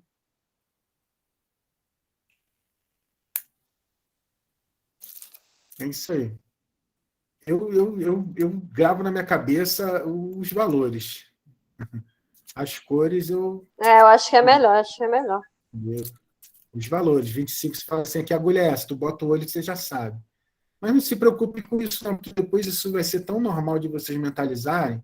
Deus te ouça. Entendeu? Ixi, fiquem tranquilos. Então, dá um tempinho aí que vocês vão ver que vai entrar tudo na cabeça. Não esquece. Onde estava aqui? Lá no finalzinho, mais. Item 16. Isso aí, administra a injeção. Parei aqui, né? No subcutâneo, né? É o paciente de média. Ele está falando aqui de um paciente que não vai utilizar essa agulha de 3 por 4,5 que está na mão dela. Se for essa aí, é um ângulo de 90 graus, sempre. Entendeu? O ângulo de 90 graus é assim, você vai administrar ela nessa forma. Você vai fazer ângulo de 45 se for naquela agulha preta que ela mostrou lá. Entendeu? A intramuscular posiciona com a mão não dominante, realizando uma pinça no músculo selecionado. Isso aqui tem que fazer na prática também para mostrar para vocês entenderem a técnica aqui. A intramuscular precisa ser uma agulha maior. Não, pode ser essa daí que você mostrou aí, essa 25 por 8 aí. Ah, tá. Essa preta aí que você mostrou. A de insulina só serve para intradérmica. A de insulina serve para subcutânea e intradérmica. Para as duas. Você pode fazer intradérmica com agulha 25 por 7, 25 por 8 também. Você só vai trabalhar com ângulo, não com a espessura da agulha. Sim. Agora, mas a 13 por 4,45 só serve para quê? Você não consegue fazer intramuscular com ela, não. Muito pequena. Ela só serve para fazer subcutânea e intradérmico. Subcutânea e intradérmica, tá. Isso. A intramuscular, você precisa da agulha 25 por 7 ou 25 por 8, 27 por 7, 27 por 8, ou 30 por 7, 30 por 8. Mesmo em criança, professor, tipo um recém-nascido, assim, tem que ser esse tamanho de seringa? Para intramuscular? Isso. Sim. Sim, se for criança muito magrinha, aí ele tem que ter um manejo de mão ali para não chegar no osso, né? A subcutânea, ela na criança, dependendo do tamanho dela, ele vai ter que aprofundar um pouquinho mais na pele para ela atingir o músculo. Que a intenção é outra. Tem vacinas que são feitas na via subcutânea. Por isso que você vai chegar lá e vai ver que a agulha é pequenininha. A antirrábica é feita com a agulha pequenininha, se eu não me engano. A da febre amarela também é com agulha de insulina. E eu não me lembro bem não, porque eu não trabalho com vacinas. Trabalho no hospital, mas, se não me engano, é isso mesmo. A DT, que é a de tétano, é intramuscular, que dói pra caramba. Entendeu? Eu percebi que se a pessoa for magra ou for gordinha igual a mim, tem um posicionamento diferente. Eu vou usar a mesma agulha com um posicionamento diferente. Não, Não? o ângulo é o mesmo. O intramuscular, o ângulo é de 90 graus. Não pode mudar isso, não. Ela tem que entrar no ângulo de 90 graus. O que muda é o tamanho da agulha, Flá. Agora, a Uma espessura agulha da maior. agulha, isso. Você pode usar uma agulha um pouco maior, por exemplo, se for fazer um antibiótico, uma bezetacil, você não vai administrar numa agulha 25/7, que a agulha é fina e ela é um pouquinho mais curta. O que vai acontecer se eu administrar com a 25/7? Ela pode entupir. Por isso que não sei se vocês já viram alguém que vai tomar um antibiótico e não foi tudo. Ele vai e troca a agulha e fura duas vezes para fazer um antibiótico. Tem que fazer numa 30/8, que é um pouquinho mais grossa. Entenderam? Mas isso a gente vai sentir com o dia a dia? Ou eu olho para a pessoa e falo assim, você vai usar aquela agulha, cidadão brasileiro? Se você for administrar um antibiótico intramuscular, você tem que administrar numa agulha um pouco mais grossa, 30/8. Ah, tá. Tipo, antibiótico vai ser tal agulha, vacina vai ser tal agulha, não é isso? Mas isso o dia a dia vai te dizer. Assim, não dá para você tentar gravar essas coisas agora, não. Não dá para mensurar. Qual é o tamanho da agulha que a gente usa lá na doação de sangue? Que ela é enorme. Não, aquela é uma agulha para retirada, né? Isso, você sabe o tamanho? Acredito que aquela agulha seja com um Gauge de 16, por aí. É engraçado que ela dói, para mim, né? Eu não sinto dor nela, apesar dela ter um calibre grande, eu sinto menos incômodo do que quando coloco uma agulha fininha para fazer. Porque não é no músculo, né? Ela repousa dentro do vaso. E aí eles usam uma técnica que ela penetra sem fazer agressão, com o bisel para cima. Se fosse com o bisel para baixo, você ia sentir dor. Se fosse com bisel... É porque o sangue flui, né? Isso aí. Ô, professor, então, tirando a intramuscular, o bisel é sempre para cima? Não entendi. Tu falando na intradérmica e na intra... Tirando a intramuscular, que o bisel fica lateral, todo o resto a gente aplica com o bisel para cima. Isso. A subcutânea também não é lateral? Não, na subcutânea a gente não tem essa preocupação, porque ela não chega nas fibras musculares. Entendeu? Então você não se atenta para isso no subcutâneo, porque é um tecido gorduroso. Você faz uma prega e não vai atingir um músculo. Então você não precisa lateralizar bisel para adentrar, porque não chega no músculo, você chega só no tecido abaixo da pele. Entendeu? A intenção não é essa, de chegar no músculo, por isso que a agulha é mais curta. Não é para chegar lá no músculo. Então, tá vendo? Quando você faz uma prega assim, você meio que desprende, separa o tecido conjuntivo do tecido muscular. O músculo fica embaixo e aqui fica um pouco mais para cima. É nesse meio que se administra o subcutâneo, porque todo esse tecido é o tecido cutâneo, que tem as partes da pele, derme e epiderme, e a hipoderme. Então tem o hipoderme, que é aqui embaixo. E abaixo da hipoderme é onde vai ser colocada essa medicação. Por isso que a agulha é menor. Então aqui não tem intenção, porque você não vai romper fibras. Agora, quando a gente fala de bisel com a lateral para cima, com a abertura para cima, é para você diminuir o grau de lesão. Entendeu?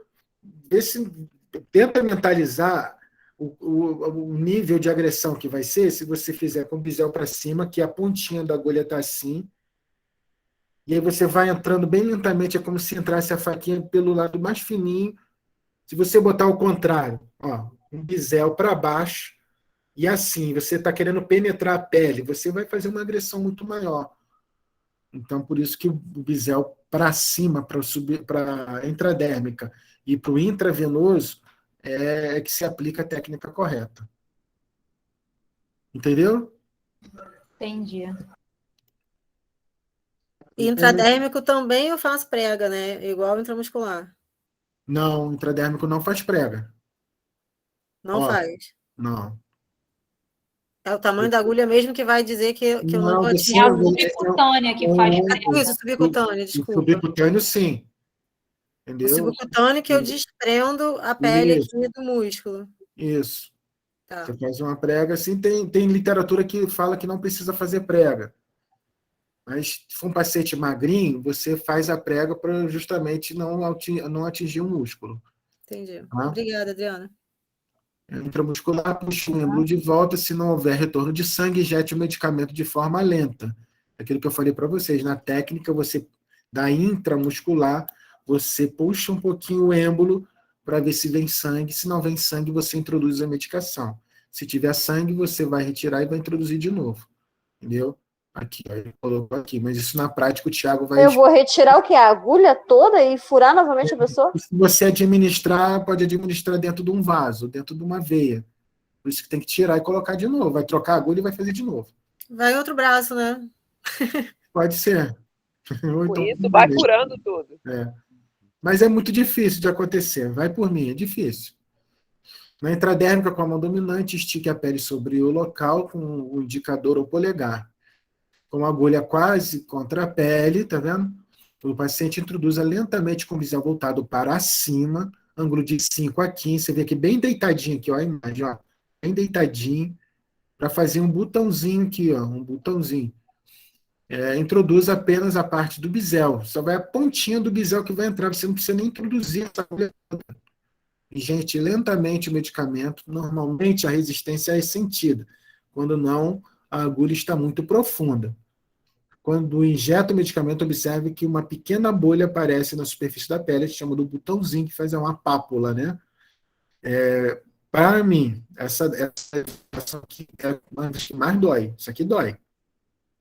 Porque aqui na pele, aqui nessa região de todo o corpo, nós temos as células, as terminações nervosas, as terminações de sensibilidade da pele, as células de Langerhans, que estão aqui. Quando você faz uma introdução aqui, você sente dor. Na aula prática lá, a gente pode fazer isso com vocês, cada um faz uma intradérmica no outro, certo? Tá. Aí tem que comprar mais coisa. Na subcutânea também faz uma pápula, não? Não, na subcutânea não. Na subcutânea, a gente tem que ter o cuidado de revezar quando o paciente faz medicação todos os dias. Então, você pode fazer o endurecimento ali daquele tecido gorduroso. Você fazer todo dia no mesmo local, você acaba formando uma massa ali naquela região. Por isso que a gente tem que revezar. Paciente diabético que toma insulina todo dia. Um dia toma de um lado do abdômen, outro dia toma do outro, outro dia toma no braço, toma no outro, toma na perna, vai tomar aqui. Conheço gente que faz o abdômen, intercala, um dia sim, um dia não, só no abdômen, só no abdômen. Aí na outra semana faz na perna. Isso aí. Entendeu? É isso aí. Retire a agulha enquanto aplica uma bola de algodão, ase sobre a região, não massageie a região, apenas aplica uma leve pressão, descarte a agulha sem encapar, ninguém tem que encapar a agulha, já aprendam isso, que a gente fica martelando na cabeça do pessoal, que ninguém tem que ficar reencapando a agulha para não sofrer acidente. Retire a agulha e faça mas quando a gente está fazendo medicação, ele fala para a gente capar a agulha, porque ele falou, não teve contato com o paciente, e aí eu vou ter que... tem que tomar muito cuidado, que muita gente se fura nessa hora, que na hora de encapar a agulha. Existe uma regulamentação aí que é as agulhas com dispositivo de segurança, que os hospitais vão ter que se adequar, vão ter que comprar. Então, todo mundo vai ter que comprar com dispositivo de segurança. certo? Ela, na hora que retira, tu clica ela e ela reencapa sozinha, né? Ótimo, Isso né? aí. Essa É seringa top. aqui é com dispositivo de segurança. Só para vocês terem uma ideia. Tá vendo essa parte branca aqui? Depois que administra, esse dedinho aqui, ó, ele empurra essa parte branca vem e tampa a agulha. Ninguém se fura com ela. Essa seringa aqui vem com dispositivo de segurança. Poxa, quem dera se todas fossem assim, né? Mas vão ter que mudar, porque é uma RDC da Anvisa que vai obrigar os hospitais a utilizarem o dispositivo de segurança. Certo, gente? Dúvida com isso aqui? Não. Não, finalizamos. Bem, eu queria fazer uma proposta com vocês. Pode falar, é sobre cálculo, pode falar, Deus te abençoe já. Eu vou ver agora com a Pamela se a gente conseguiria, mas aí eu falei para vocês, nós concordamos em estar com a turma, eu, o Thiago e o Vitor, assim, para ajudá-los na melhor forma e formar os melhores profissionais aí. Eu, no sábado que vem, eu poderia fazer uma aula prática com vocês só de cálculo de medicamento, para a gente praticar, levar exercício, explicar para vocês. Tá? Mas eu queria fazer isso de manhã. Super aceito. Se vocês toparem ir de Tô manhã, dentro. 8 Perdão, eu horas, não ouvi, professor. Professor, eu tenho aula da Luciana sábado de manhã na outra turma. Tenho prova no sábado que mas vem. você já teve essa aula com o Thiago, já não teve? Prática não. De medicamentos, não? Não, só online. Prática não. A Luciana vai estar lá, você vai estar lá? Eu tenho prova com ela no sábado. Então tu vai fazer prova e vai para lá. Vai fazer prova e ela vai te liberar. Eu posso fazer a prova lá, porque é uma apresentação de trabalho. Tá ótimo, já tá dentro. Não, você faz a apresentação e fala com ela, poxa, posso ir lá para a aula do Marcão? Entendeu? Eu posso, porque o sistema que ela vai dar depois eu não preciso fazer. Então, beleza. Então, vou fazer o seguinte, vocês vão conversar entre vocês e vão me dar essa resposta. Professor, decide logo, por gentileza. Não, para mim está decidido. Só que Para mim também. Por mim, tá Essa ok. aula seria... Qual o horário, professor? Lá no Qual seria o curso, horário? 8 horas. 8 horas lá no curso até meio-dia, de 8 a meio-dia, aula prática de Isso cálculo. Quem se opõe? Fale-se agora, por favor. Não pode ser 9, Eu não. tô dentro. Ô, professor, eu só Não tenho... pode ser 9, porque minha prova é às professor. 8. Eu tenho só um negocinho para falar com o senhor, só rapidinho. Eu acho que é envolvendo isso aí, que é o seguinte. O professor, essa semana, o Thiago, com todo respeito, ele postou os vídeos na quarta-feira. E de quarta para sábado, eu fiquei tão atarefada que eu assisti metade de um vídeo. Né? E assim, ele postou 6 vídeos. Segunda e terça, eu estava de boa. Só que ele não postou, não sei, ficou ocupado, plantão. Então, se fosse possível... Né? Sempre que fosse postar material, que fosse assim, segunda, terça, né? Porque quarta, professor, foi 10 vídeos, eu não consegui ver nenhum. Tá. Nenhum. Não, eu vou conversar com ele. Só que é o seguinte, olha só. Nós estamos encerrando a aula agora, 5 horas, certo? Sim. Certo. A aula não. Vocês têm que utilizar esse tempo para assistir os vídeos. É igual, entrei aqui 3 horas, não entrei? Então, de 14 às 15, nós temos que assistir um vídeo. Entendeu? Não, mas aí no caso ela está falando, professor, para tirar dúvida com o senhor. Então, Ela não demandou tempo para ela ver tudo, para tirar, ver se tem dúvida ou não para a live de hoje. Deixa eu explicar para você. Esse conteúdo que o Thiago deu, eu vi como um conteúdo para 2 sábados. Sim, professor. Como se ele tivesse, a gente não está encerrando, semana que vem ele não vai botar conteúdo, eu vou falar com ele. Vocês vão ter... Por favor, professor, porque eu não consegui estudar essa semana. O Thiago, ele fez um pacotão para vocês de 2 sábados, ou seja, de 4 aulas. Então, sábado que vem, nós vamos trabalhar o cálculo... Mas não é um sábado 2 aulas, não está certo? Então, ele deu 7 e 8, não é isso ou não? Então, pelo conteúdo que eu vi lá, para vocês... Vias de administração, preparação de medicação e cálculo de medicamentos. São conteúdos extensos que, se nós estivéssemos indo para a escola, a gente não conseguiria resolver isso com 2 sábados. O conteúdo que a gente... Tá, entendi. é um conteúdo que a gente é um conteúdo muito importante. Pensem assim, depois de sinais vitais, que a enfermagem tem que se aplicar muito bem, vocês já perceberam o quanto a gente fala desse negócio de sinais vitais na cabeça de vocês. O segundo passo é fazer com que vocês sejam excelentes na administração de medicamentos, na forma de pensar e raciocinar para preparar e administrar no paciente. Então, não é assim num pacotão, do jeito que o Thiago colocou aí, acabou a aula, não acabou aqui não, a gente ainda vai construir. Por isso que eu estou propondo, sábado que vem, eu não vou fazer a aula teórica. Eles vão lá sábado de manhã, vão fazer de 8h30, eu vou para lá. Nós vamos trabalhar uma parte desse conteúdo que é cálculo de medicamentos. Vamos trabalhar de matemática, exercício, eu vou botar o item de prescrição, vou fazer vocês trabalharem, a gente pode até montar umas bandejinhas de seringa lá para vocês prepararem no formato da prescrição que eu colocar lá no quadro, mas eu quero que vocês desenvolvam o raciocínio do preparo.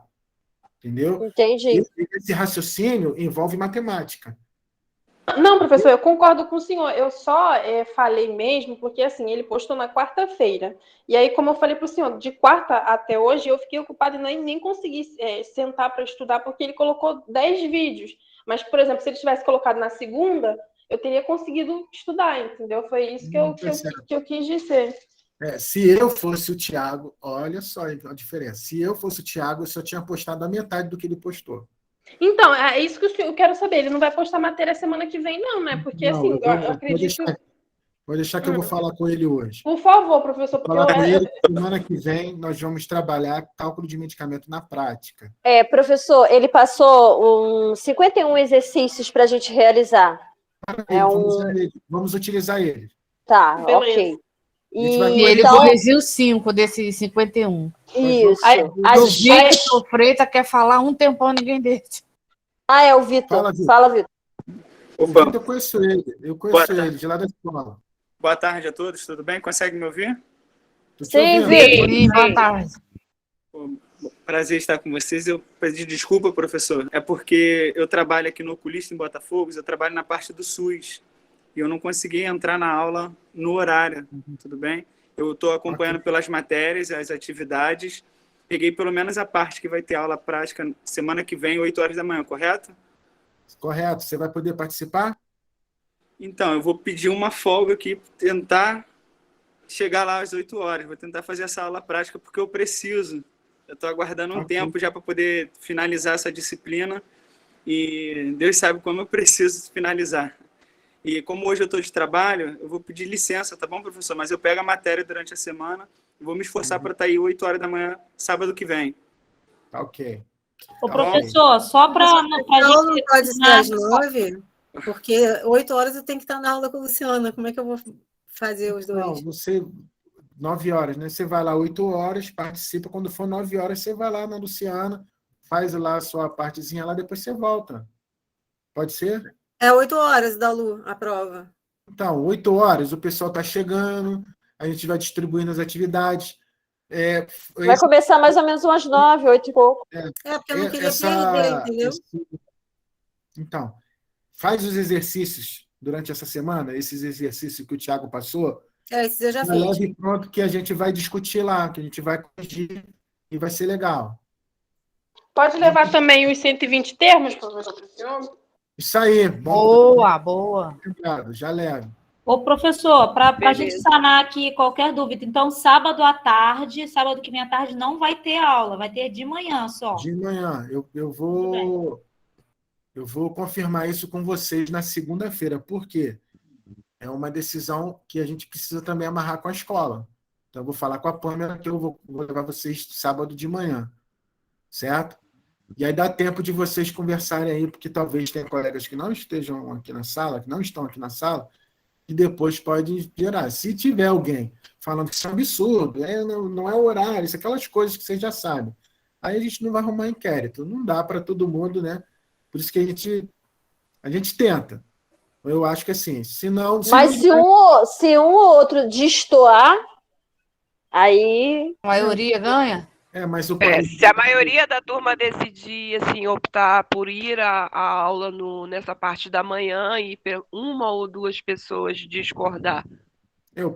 O que pode acontecer é o seguinte, assim, se uma pessoa não concordar, infelizmente a gente não vai poder tocar, porque o horário do curso é às 14, e o argumento dessa pessoa vai ser justamente esse, que ele está fazendo uma coisa que está fora do padronizado. Professor, você pode pedir para, se possível, eles disponibilizarem a internet para mim no meu computador lá no curso, porque eu vou ter que apresentar meu trabalho de lá, e meu trabalho vai estar no computador. Tá bom, eu vejo lá o Wi-Fi lá para vocês. Porque senão eu não vou ter como apresentar, entendeu? Eu estou aqui ficando maluca já com isso. Tá, eu vejo lá o Wi-Fi. Tem Wi-Fi lá na escola. Tá, porque eu tenho que apresentar o trabalho mesmo, que ela pediu um trabalho sobre a hipófise, então, assim, tem que prestar atenção no que eu vou fazer. Tá bom. Professor, eu posso estar enganada, mas de antemão já vou dizer para o senhor que isso não vai rolar. Que se depender de uma ou duas outras pessoas. Por exemplo, a Áurea é uma pessoa que teria que estar na aula hoje, não está. Não sei se está com algum problema, porque eu não vi ela. E ela é plantonista. Lembra que ela trabalha com. Exatamente, ela é plantonista, ela é cuidadora. É isso aí. Então, sábado eu não vi ela hoje. Então, sábado que vem ela está em casa. Será? Não tenho certeza se ela é plantonista, eu sei que ela é cuidadora. Então, é um sábado. De qualquer maneira, quando eu acabar aqui, eu vou jogar lá no grupo, falando que o senhor vai alinhar com a escola. Não, mas olha só. Ou não, espero o senhor primeiro. Da aula mesmo à tarde? Gente, deixa eu afinar aqui. Não gerem tempestade com isso. Se não der, não deu. Mas não dá para fazer no horário da aula, professor? À tarde, no mesmo horário? Que já é o combinado? Posso ver com o Thiago se ele pode. Aí vai ser o Thiago. Entendi. Eu vou falar com ele. Por isso que é bom a gente fechar isso na segunda-feira.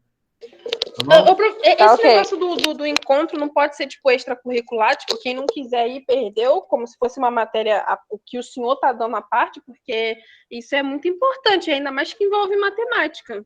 Caso todo mundo da turma fale, eu não quero ir, mas tipo, se 5 pessoas quiserem ir, o senhor não pode dar aula? Eu odeio matemática, mas eu estou interessada em aprender isso aí. Porque isso daí foge da programação da escola, né? Entendi, professor. E para eu fazer essa amarra aí, eu tenho que ter autorização da escola. Então, eu vou lá e faço uma ação lá com vocês diferente. E de tarde vocês vão ter aula. Vocês vão ter aula o dia inteiro. Não tem importância, professor, não tem importância. Eu estou aqui desde 8 horas da manhã. Não tem problema nenhum, a gente já vai estar lá mesmo. Mas aí a gente vai ter o acesso do Wi-Fi lá, né? A gente carrega os nossos celulares 4G. Meu tio nem funciona. Professor, só para o senhor não esquecer de falar com o professor Thiago, para ele não passar matéria essa semana, não, por favor, porque aí eu vou... Isabela, a gente tem que lutar, Isabela. Para com isso, pelo amor de Deus. Mulher, eu não estudei essa semana, eu tô desesperada. O professor falou que ele vai falar com ele, que ele não vai postar a Isabela. Gente, deixa eu concluir, porque eu vou bater um plantão hoje. Fala, professor. Não vamos criar tempestade com isso, vou conversar com o Thiago. Se não der, eu vou perguntar a ele se ele pode de tarde lá, que se ele não puder, ele vai. Se não mudar para o formato que nós estamos falando, para o sábado que vem, ele vai continuar trabalhando essas questões. Só que, pelo conteúdo que ele colocou, ainda cabe ainda mais discussões para tirar dúvidas. E aí eu vejo que, por esse lado, que a gente precisa estar presente, porque é prático, conteúdo prático. Aí eu estou dando essa opção para nós, eu posso até ficar até um pouquinho mais de meio-dia, se precisar a gente vai ficar, mas tarde depois não vou conseguir. Se não der, eu vou falar com o Thiago. Thiago, de tarde dá para você? Ele vai falar, não, dá sim. Então o Thiago vai lá às 14 horas e fica com vocês lá, de 14 até às 20 lá na escola. Beleza, professor. Fechou, professor. Porque aí... Vou te chamar com a escola, vou falar com a Pamela na segunda, que eu também não vou mandar mensagem para a Pamela agora. Na segunda-feira vocês me lembrem, tá? Aí eu também às 7 eu te lembro. Tá.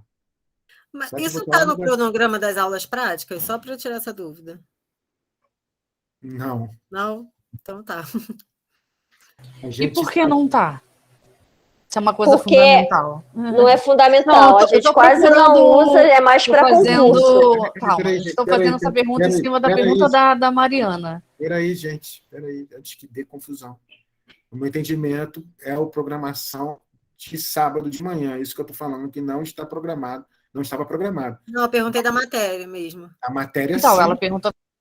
sim, isso daí sim, está conteúdo prático. A administração de medicamentos, a gente precisa estar junto. Na verdade, a nossa, a nossa capacitação técnica é para a prática. A gente não pode dar um conteúdo teórico sem mostrar na prática. Tudo aquilo que for contado aqui de forma teórica, a gente vai ter que discutir isso na prática. Fundamento de enfermagem é isso. Tudo que for dado aqui tem que ser visto na prática. Então, eu estou me reportando antes que, né, já quase disparou outra tempestade aí. Então, é isso. O que não estava programado é de sábado de manhã de falar. Entendeu? Sim. E aí eu estou dando aqui todas as opções possíveis, dando todos os caminhos, estou falando não precisa fazer, não estou engessando nada, ninguém está obrigando nada, só estou dando uma opção. Se não der, não deu. Não, a opção é Beleza. ótima, mas Tá? acontece que às vezes a gente é muita gente, né, para poder chegar num senso comum. Mas eu Para estou poder dando as ficar bom. opções aqui para facilitar, entendeu? Se vocês quiserem, quer estudar de manhã e quer fazer um sábado inteiro de aula prática para diminuir, para aproveitar o conteúdo, eu vejo com o Thiago, eles querem mais aula de tarde, então dá para aula de tarde também. A gente faz as duas coisas. Eu faço de manhã, você faz de tarde. A gente pode ver isso, tá? Mas a gente precisa encerrar aqui, que já são 16h59.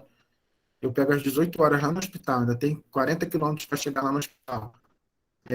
Outra coisa que eu quero ver com vocês, que eu vou estar lá no Gasola na segunda-feira, vocês vão me lembrar aí desse fato para eu falar com a Pamela. Na semana que vem nós estamos desenvolvendo a Semana de Impacto de Prevenção de Queda no Ambiente Hospitalar. Na sexta-feira nós vamos ter um webinar que eu vou estar moderando com dois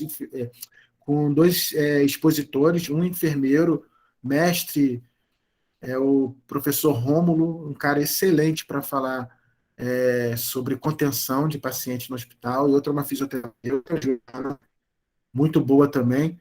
Então, eu queria vê-los lá nessa aula. Eu vou disponibilizar o link, vai ser um webinar. Se vocês desejarem entrar, é uma Sim, oportunidade. disponibiliza sim, professor. Disponibiliza sim, Vai ser que professor. horas, professor? Que horas vai ser? Vai ser sexta-feira à noite, né? Não, 15 horas. Vai Ah, ser filho. às 15 horas. Você pode assistir no celular. Não Tá fica ótimo. gravado? Fica gravado, professor? Oi? Fica gravado? Não, eu vou gravar lá. Quem tá coordenando o evento sou eu. Entendeu? Ah, maravilha, maravilha. Eu Dá para vou ver depois sim. do Dia expediente, aqui, a hora do 22, né? trabalho, fica mais fácil. Sim. Vai que 22. uma participação de vocês lá com uma pergunta assim muito boa, eu dei uma bonificação de meio ponto ou 1 ponto, né? Se a turma for fazer uma pergunta participativa. Mas vocês que sabem. Quem mais aparece, depois é melhor lembrado. Apesar que, geralmente, esse pessoal não precisa de ponto não, porque acerta a prova toda, né?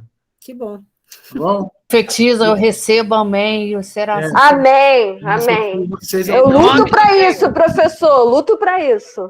Lutamos. Tá bom, gente? Qualquer Tá coisa. bom, professor. Bom final de semana pro senhor. Eu vou dar um plantãozinho lá. Tem que ajudar lá, pega o Uber, vai lá no Silvestre me ajudar a coordenar o hospital. Ah, olha que a gente Eu Feliz dia vou. dos professores Já tô com a atrasados, roupa, já tô com a professor. roupa. Posso ir. Então tá bom, Feliz dia segunda-feira. dos professores quero- atrasados, Eu professor. quero saber quando o senhor vai levar a gente lá, professor. Boa. De verdade. Pois é, queremos ir lá fazer uma visita. Desde o lado da ética da enfermagem. Vambora, vai lá. Vem, quem quer ir lá agora? Ninguém entrou em contato com ele no privado falando. Por isso que ele não leva. Não falou. Verdade, verdade. Vamos fazer um grupo. Vou colocar entrar esse grupo hoje, pra então. perturbar ele todo dia. É isso aí. Tá bom. Beijo, professor. Bom plantão. Vai Deus te lá, abençoe. Beijo, gente. Tchau, Tchau, professor. tchau, gente. Beijinho, Tchau, Tati. tchau. Beijo, tchau. Tchau, bom final de Bom fim semana. de semana.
Já.